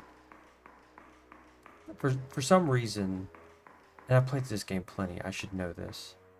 For some reason, I thought I had the medal that I got it from Flora. You don't get the medal from Flora. You get the right hand key. So why in the flying hell would I think I had the medal? That's why I did the elevator thing, because that unlocks the next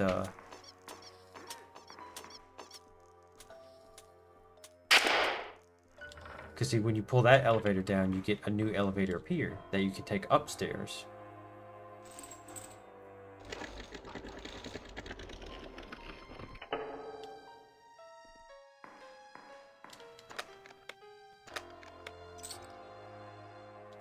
And then once you get the right hand... Oh. There's a yummy medkit right here.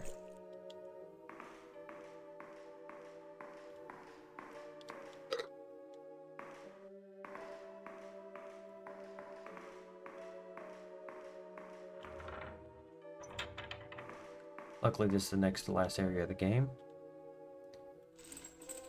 And I mostly just saved it because I figured that this would be a risky venture anyway. I should have played this enough to where I could probably first try it.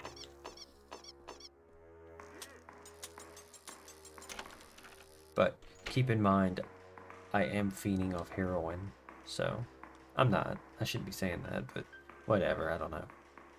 I like to excuse my incompetence by claiming drug addiction, because I'm an insensitive asshole.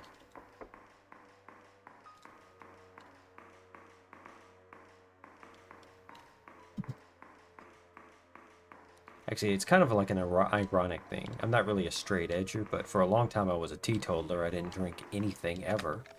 Now I do, but not often. I don't often get drunk. I sometimes get inebriated, but it's not super common. I will drink alcohol on occasion, you know, occasional beers and stuff like that. Because, hey, why not? Now here I could go back and save it, but I'm not going to.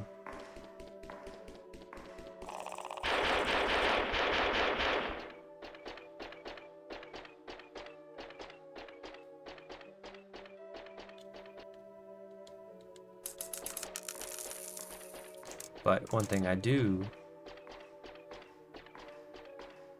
is one thing I don't do either is I don't smoke or vape or, well, I will smoke the occasional cigar, usually like part of a cigar. And I only do it maybe once a month or once every 2 months. Not a lot at all.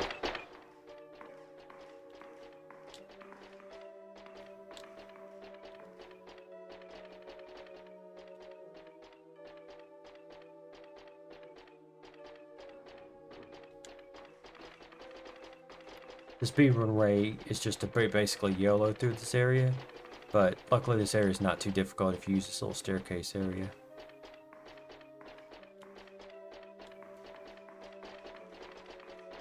Because even if they detect you,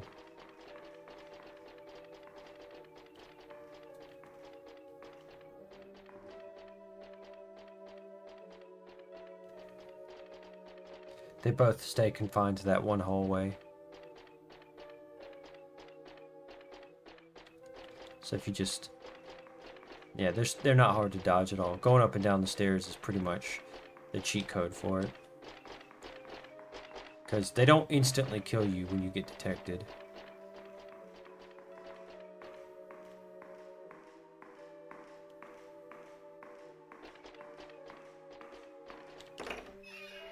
And see, boom, as soon as you come in here, you're done with this section. See, that's why I think I should get the machine gun, because I'll have so many Louis bullets. The only thing is because you can only have 2 weapons, I have to choose, you know, if I want to have the machine gun and the handgun, or like the machine gun and the sword. See, now that I've opened the cage, I have a reason to go to that little side door. And this, of course, unlocks the last,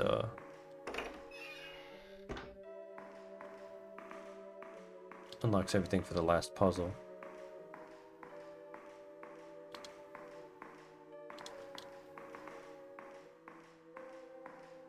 Now I have a good reason to save. Wrong way. It can be hard to remember exactly where you're facing.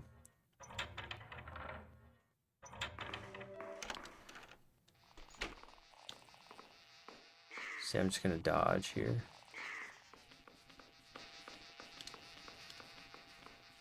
Again, I know I'm playing it like... I'm trying to play it super safe, so I don't have to replay a whole bunch of crap.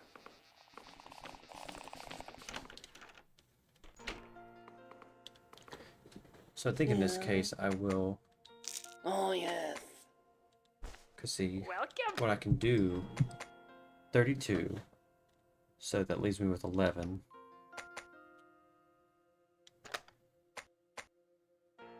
And then I could buy one of those and then a single med kit. So with that, I mean, I would... So basically with that, I'd pretty much be stocked up for the final boss. It's actually not too difficult to avoid getting damaged by the final boss. Like, if you're using ranged weapons. So I think that's going to be my plan, is to buy the Lewis, buy a single box of bullets, get the med kit, and then carry the Martin with me too. And then, this is the second time I played through, I messed up and I kept trying to look for one of the chemicals that you don't need. Aha! If it isn't our crow again. Wait. I'm just here for the blueprint. Long gone. What your emperor was planning is no longer relevant to me. For my safety is guaranteed here, since I became the king of this castle. What are you talking about?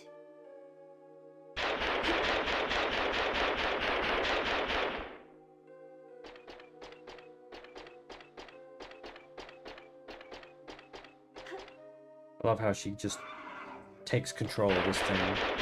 Alisa's such a badass, I'll say that. Like, she's right up there with Jill. She kicks ass, and she does it in style too. Very impressive indeed. Your strength that has survived so far is certainly an obstacle. However, I have been endowed with great power.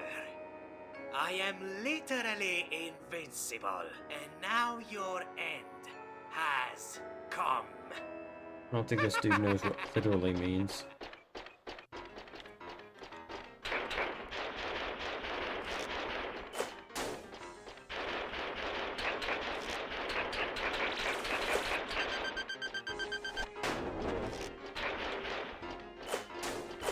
Also, I know that I've played this boss enough times to generally know how his patterns work. So I can generally avoid damage.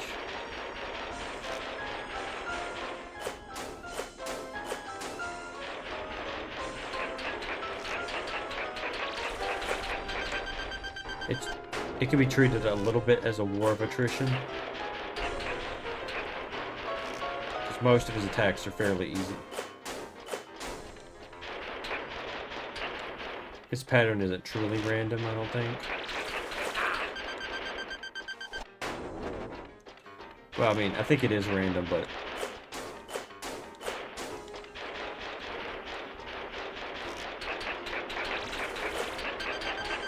I know, I guess it's hard to describe. Like, now he might do the quick area attack, that one. So you just pay attention so you can dodge it. Of course, he's going to do his triple arrow. Now he might do the quick arrow again. Yep. And then now he's possibly going to do the big arrow. Nope, triple arrow again. He always alternates attacks, that's what I'm saying.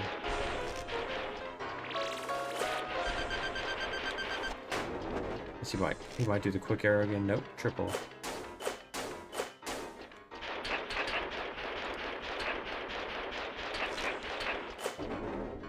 I think this is going to be a hard one for me on the speedrun, because I haven't got to this yet.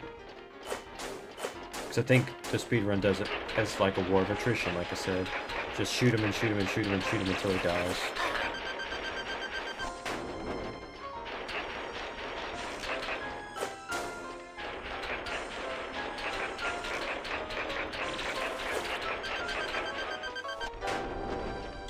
What's this, quick arrow? Yep. I feel like as long as you can dodge those quick arrows, you'll survive. Because they're the only ones that are hard to dodge. Because you have to watch for them.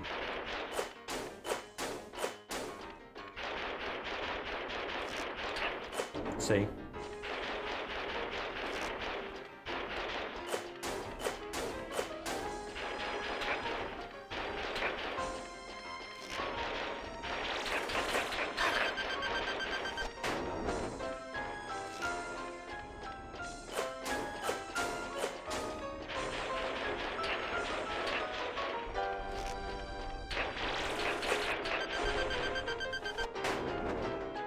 Yeah, I've got plenty of health at this point. I could easily just ride it out, but I don't want to.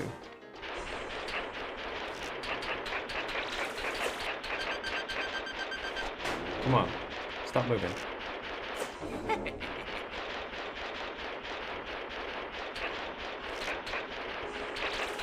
There we go. Because as soon as he's 0 health, that's it. Battle's over. It's over.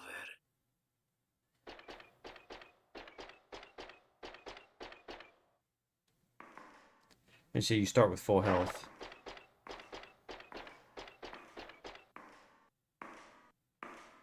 Everyone becomes mad here.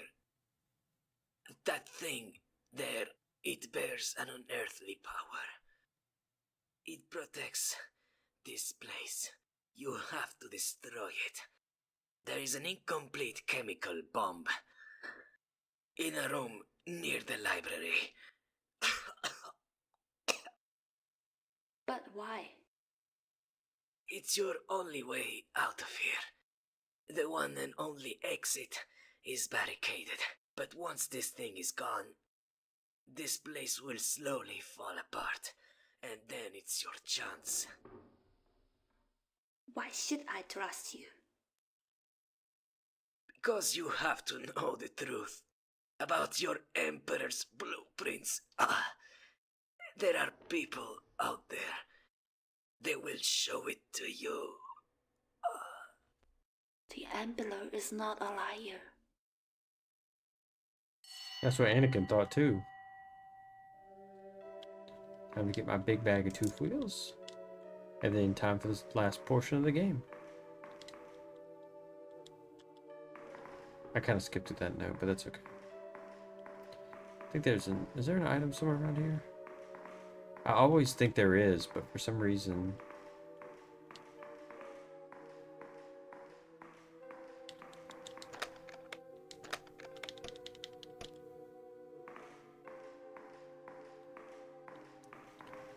Alright. I can't do the puzzle in that room because I need the order. There's no point going back in that room because it's just those switches. Now the best thing to do is go through these doors? Yes.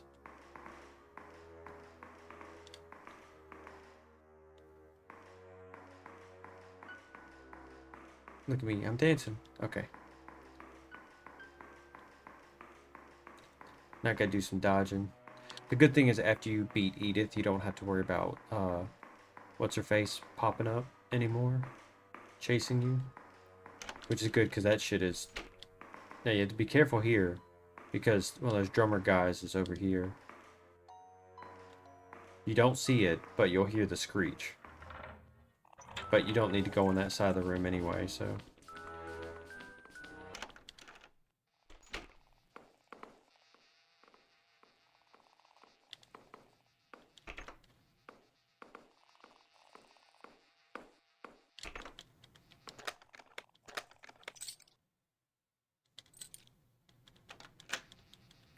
See, now there's a good reason to come in this room.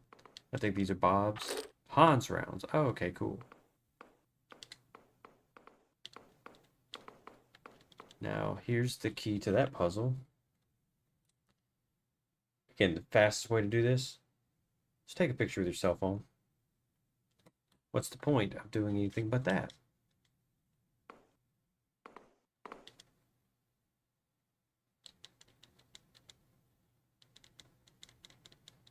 And so that tells you exactly what you need. You can go ahead and add whatever items you have, which is probably just the chemical. And again, the note at the beginning tells you, check this out. Preview. Foreshadowing. So yeah, the note in the room where you get the first chemical tells you exactly what you need and where to get it.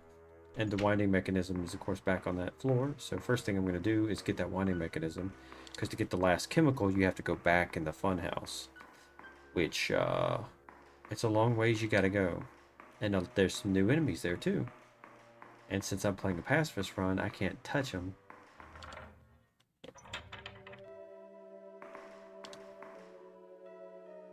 Maybe I should go the right way.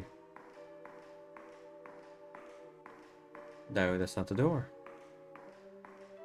Again, this is another puzzle that's random, and you can't brute force it. You 100% absolutely positively have to follow the puzzle. Follow the rules. Which is fine. I do like that. I do like that he did that, because it gives people a reason to play the game proper, instead of something like people that they can't figure it out, even though the answers, these puzzles are not really hard, because they do give you the answer. You just have to figure out how and where they apply. Next, I'll have to go to the funhouse. I have 58 tooth wheels. So before I do, I'm gonna go and save.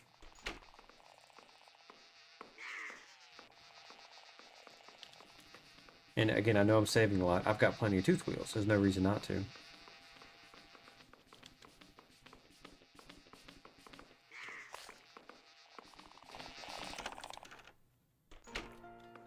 I mean, what do I need? Ammo so I can kill so I can not kill enemies. Thank you. All right. Next, funhouse time.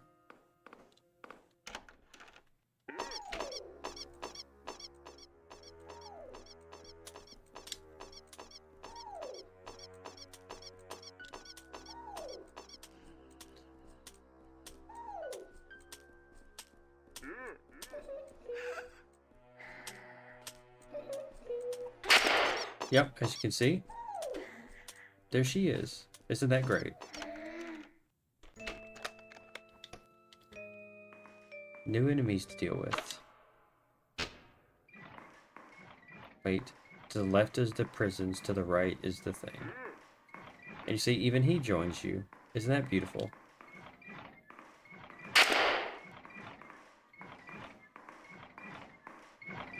And that's another thing, is going through those quickly without getting bonked. Because if you get freaking bonked, it does a lot of damage and hurts your time so bad. Wait, map. I think I need to go to the right. Do I need to go to the right? I need to go to the left, I think. Yes, the left.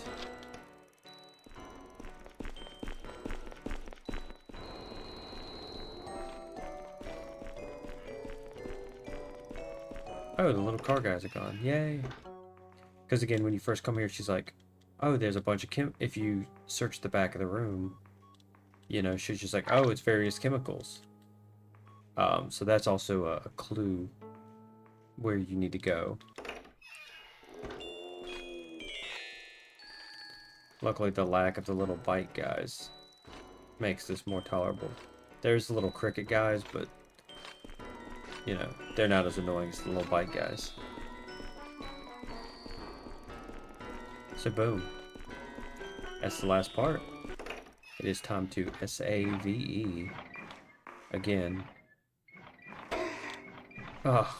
I just literally just fucking ran straight into it. Well, use my last medkit. Let me check my stats. I have 90 and 50. I think that's enough to kill the final boss. He has a lot of health now.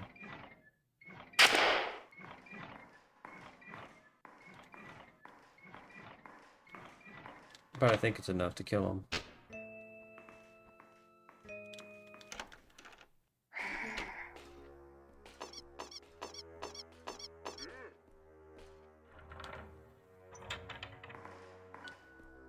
Will this take me upstairs?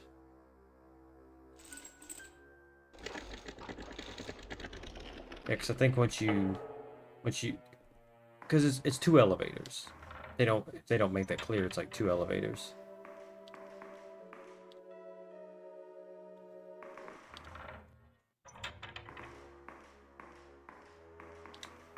So what I'll need to do is I'll need to make the bomb, go and get my health back, and then save it.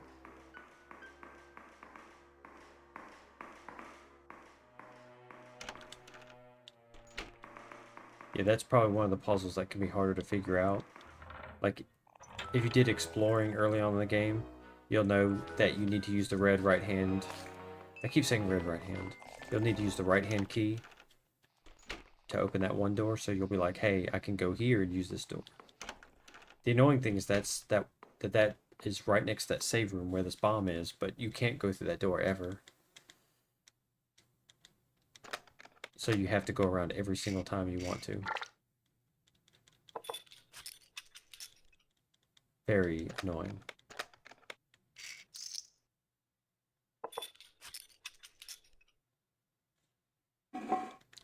Boom.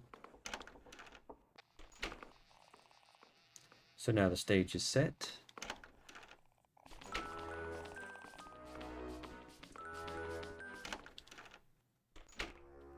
Luckily, I should be able to get to the healing. To get completely healed without getting hit at all. Then I'll save the game first. Then I will, I'll save the game first. Then I will, then I'll make my buying decisions.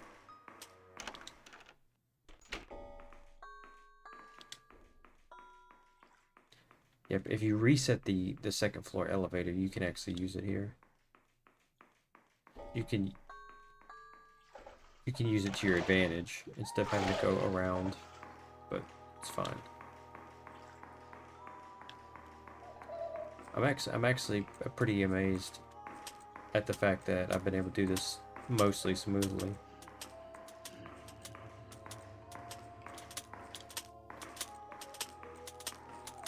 I guess a lot of it is the speedrunning practice.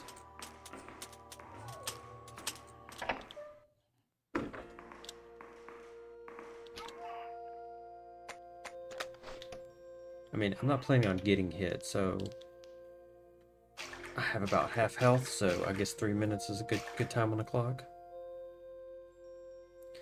Yeah, I'm not planning on getting hit that much. I think the last couple of times I've played it, the last time I played it, I was able to pretty much not get hit.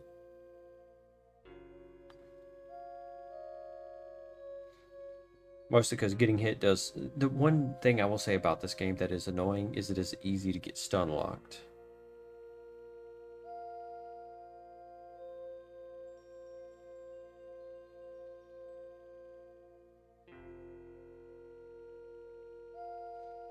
And that's one of the... And that's one of the biggest disadvantages of this, is that,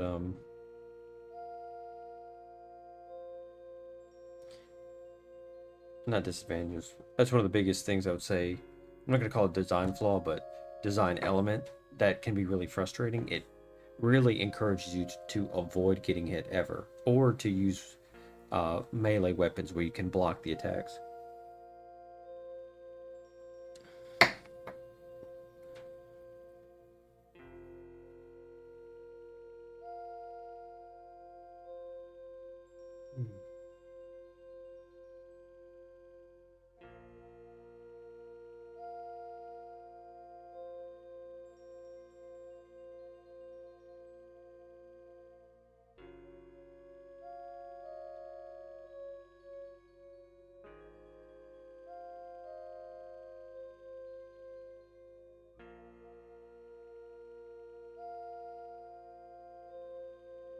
I'm just mentally preparing. Nah, not really. I'm just chilling, really. Because after this, I'm probably just gonna go straight to bed.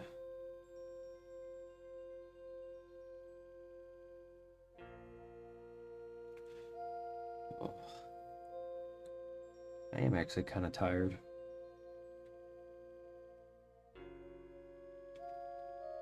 I'm gonna have to clip that glitch though. Send it to what's his face, to Casper Crows. Now I will say to him, I'll say to him that I tried to replicate it and I couldn't, so it's probably just a rare glitch. Might have pressed the button too fast or tried to move or something with my positioning. And just, you know, emphasize I haven't been able to replicate it. So I can't say if it's an actual problem or not. It's just something that can happen. I think something like I grabbed the book and then the note at the same time. I don't know. Let's get out of here.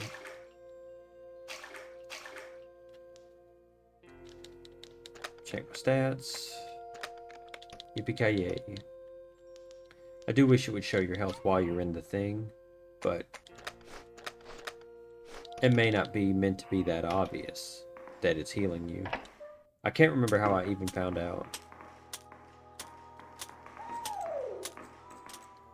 Like, I found out about the scene. They're like, oh, it's a bathtub scene.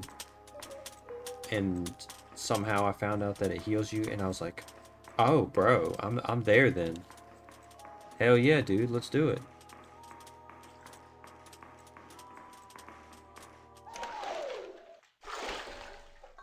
Now what I'm gonna do is I'm gonna take the long way around to go to the save point, rather than going into the room with all the freaking guys, all the toy soldiers and all that crap.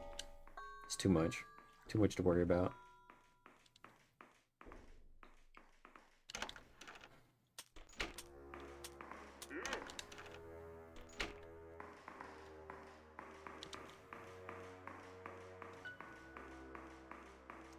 It's too much drama.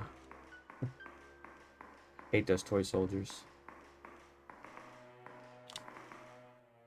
That's not the way I want to go. I was about to go away for no reason.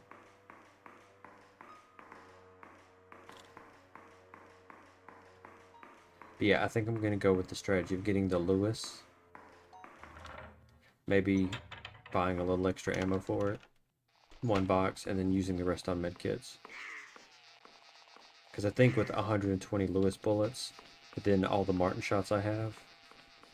And the thing is, if I had actually explored in the maze more, I could have probably gotten more ammo.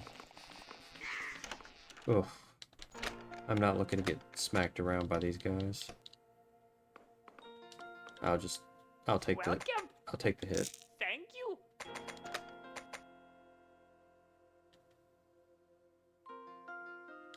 Thank you. Okay, stats. I've got 90 bullets, so I can buy 30 more and then use the rest on medkits in case I need them. Welcome. Thank you. Thank you. Thank you. And some Martin shots, Thank you. just to round it out. With that, I should have absolutely plenty of ammo.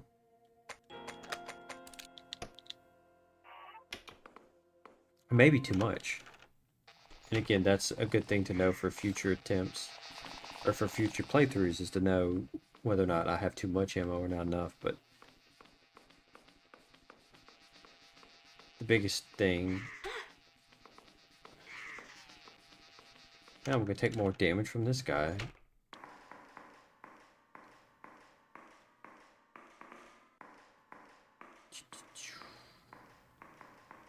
I can't see too well.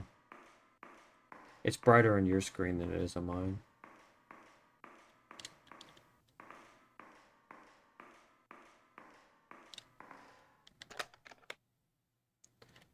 Are you ready, kids?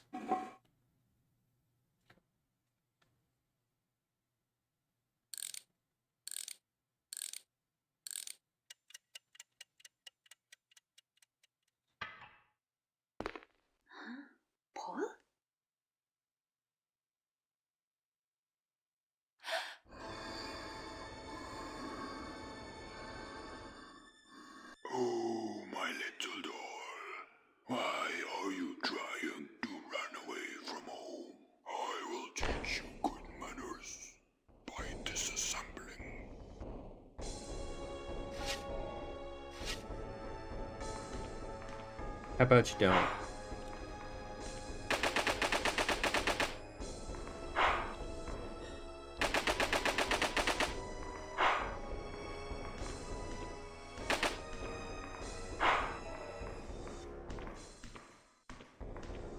Let's see, can I get far enough away?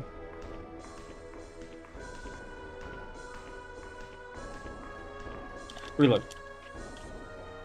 Oh, crap, he's doing that thing.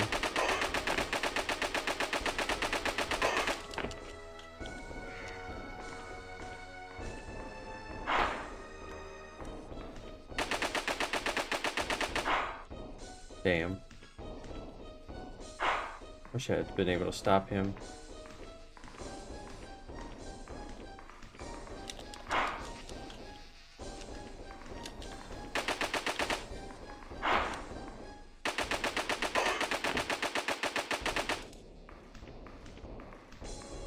Yeah, I don't think 120 is enough. He had to build one of those. He always builds like the fast moving guys too.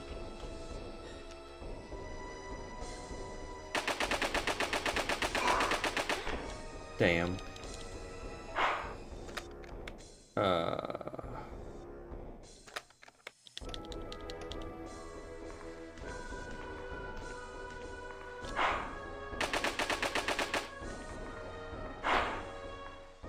That's the only downside of not using auto aim, is that you do kind of have to focus on the crosshair. And I will heal now. See, I do think I've got plenty though to be able to survive this battle. Reload. Yeah, don't waste your ammo.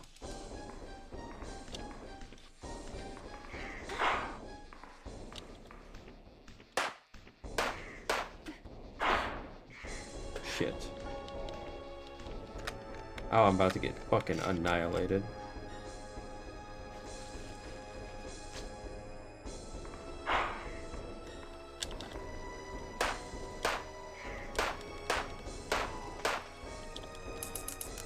Really, bro?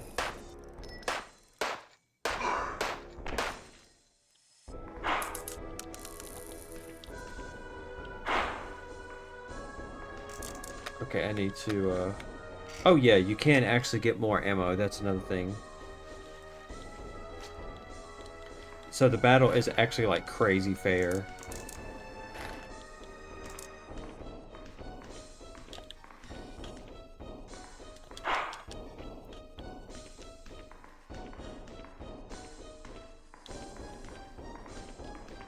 Come on. There we go. Boom, baby! I just got it. Save the dolls. 2.8% of players got it. I'm in the upper 3%. I'm a legend. I'm a star. I don't think I beat it in under 2 hours though, but whatever. That's another plan for another day.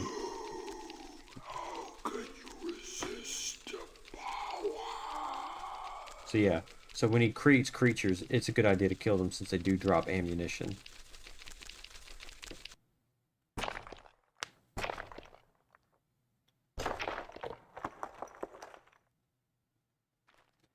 They do drop tooth wheels too, but that doesn't matter. They drop ammunition.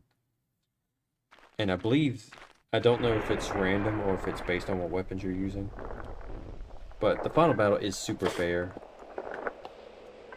Again, that's one thing I say, that the battles in this game, the boss battles in this game are all reasonable. You know, in different ways.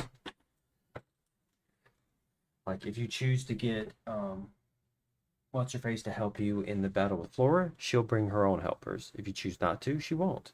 If you choose to only bring your sword, she'll fight you sword to sword. She won't use area effect attacks or anything like that.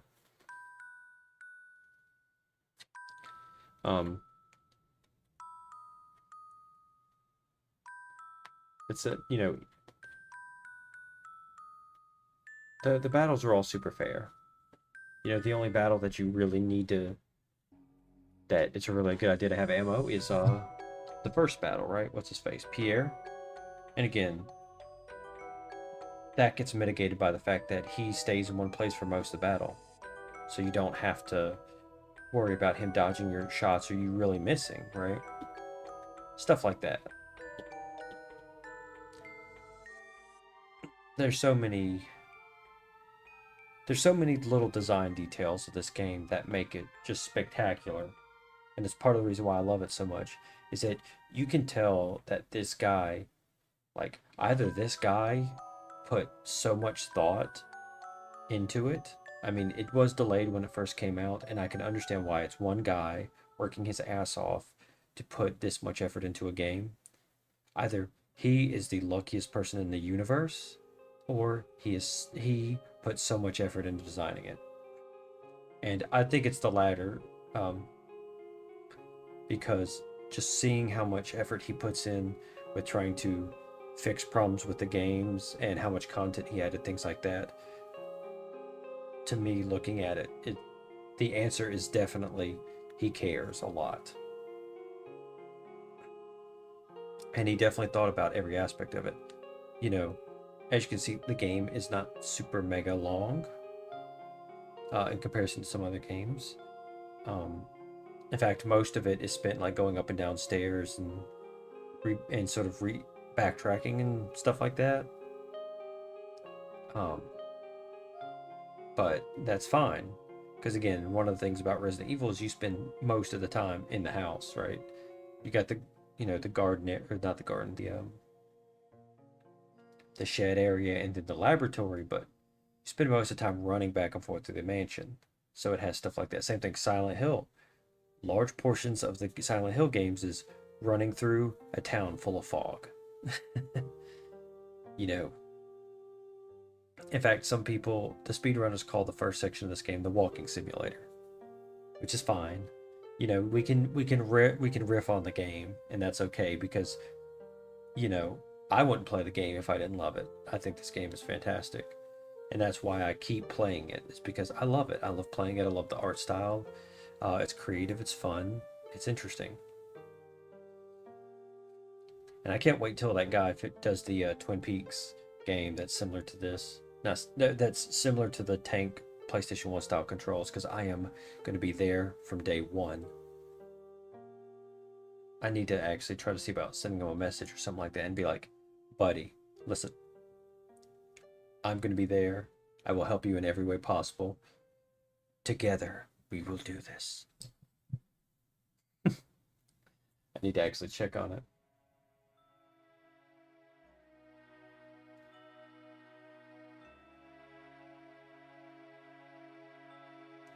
Let's see. Twin Peaks. Okay.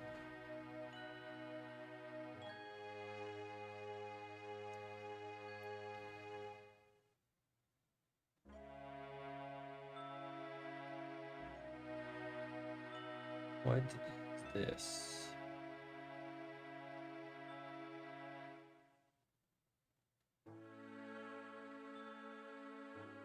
It's called it's by an organization called Blue Rose Team.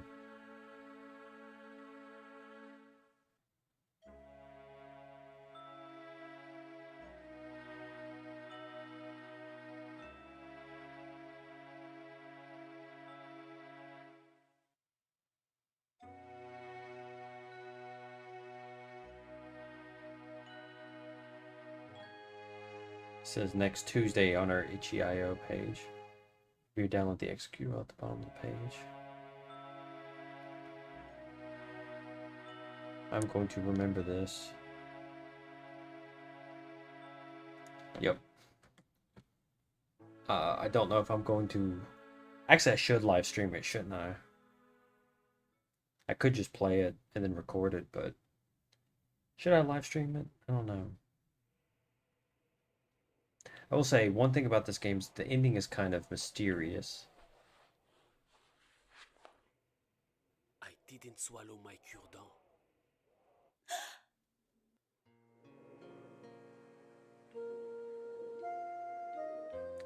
Like, I'm not sure what that's all about. Like, I think it's the implication that he was leading her into that place. that it was intentional.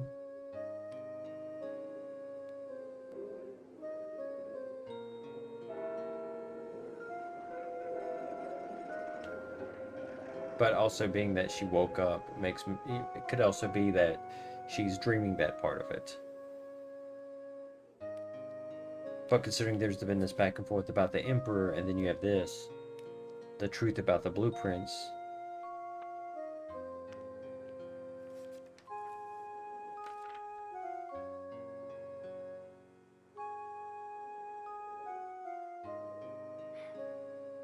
And then she shows shock and surprise.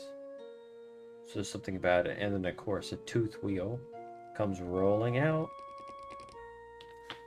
You know, so there's the implication that it might not be over yet. Right? But then, of course, there's the two other endings that are somewhat different. I still haven't seen ending C because I haven't played through it enough to unlock that. Ending A, new game plus 0. Medkits used 14. Tooth wheel spent 57. Blue dress Wilson M1. Time saved 11. Times died 3. Enemies killed. Settle. Ha ha ha. 289 shots. 225. So it's half an hour too late to get the speed run. But, you know.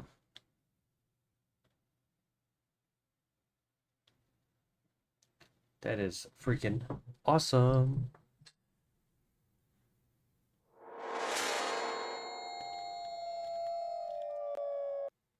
So, where am I at in the dollhouse in this one? I don't know. I tend to lose track of where I'm at in these games.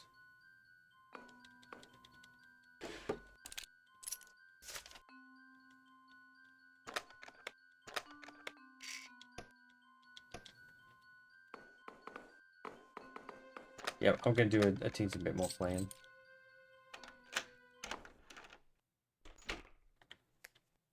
Because I also want to see how they change the fighting of these guys. Because they said... Excuse me. Because they said, oh, hey, you can't stun lock them as easily now.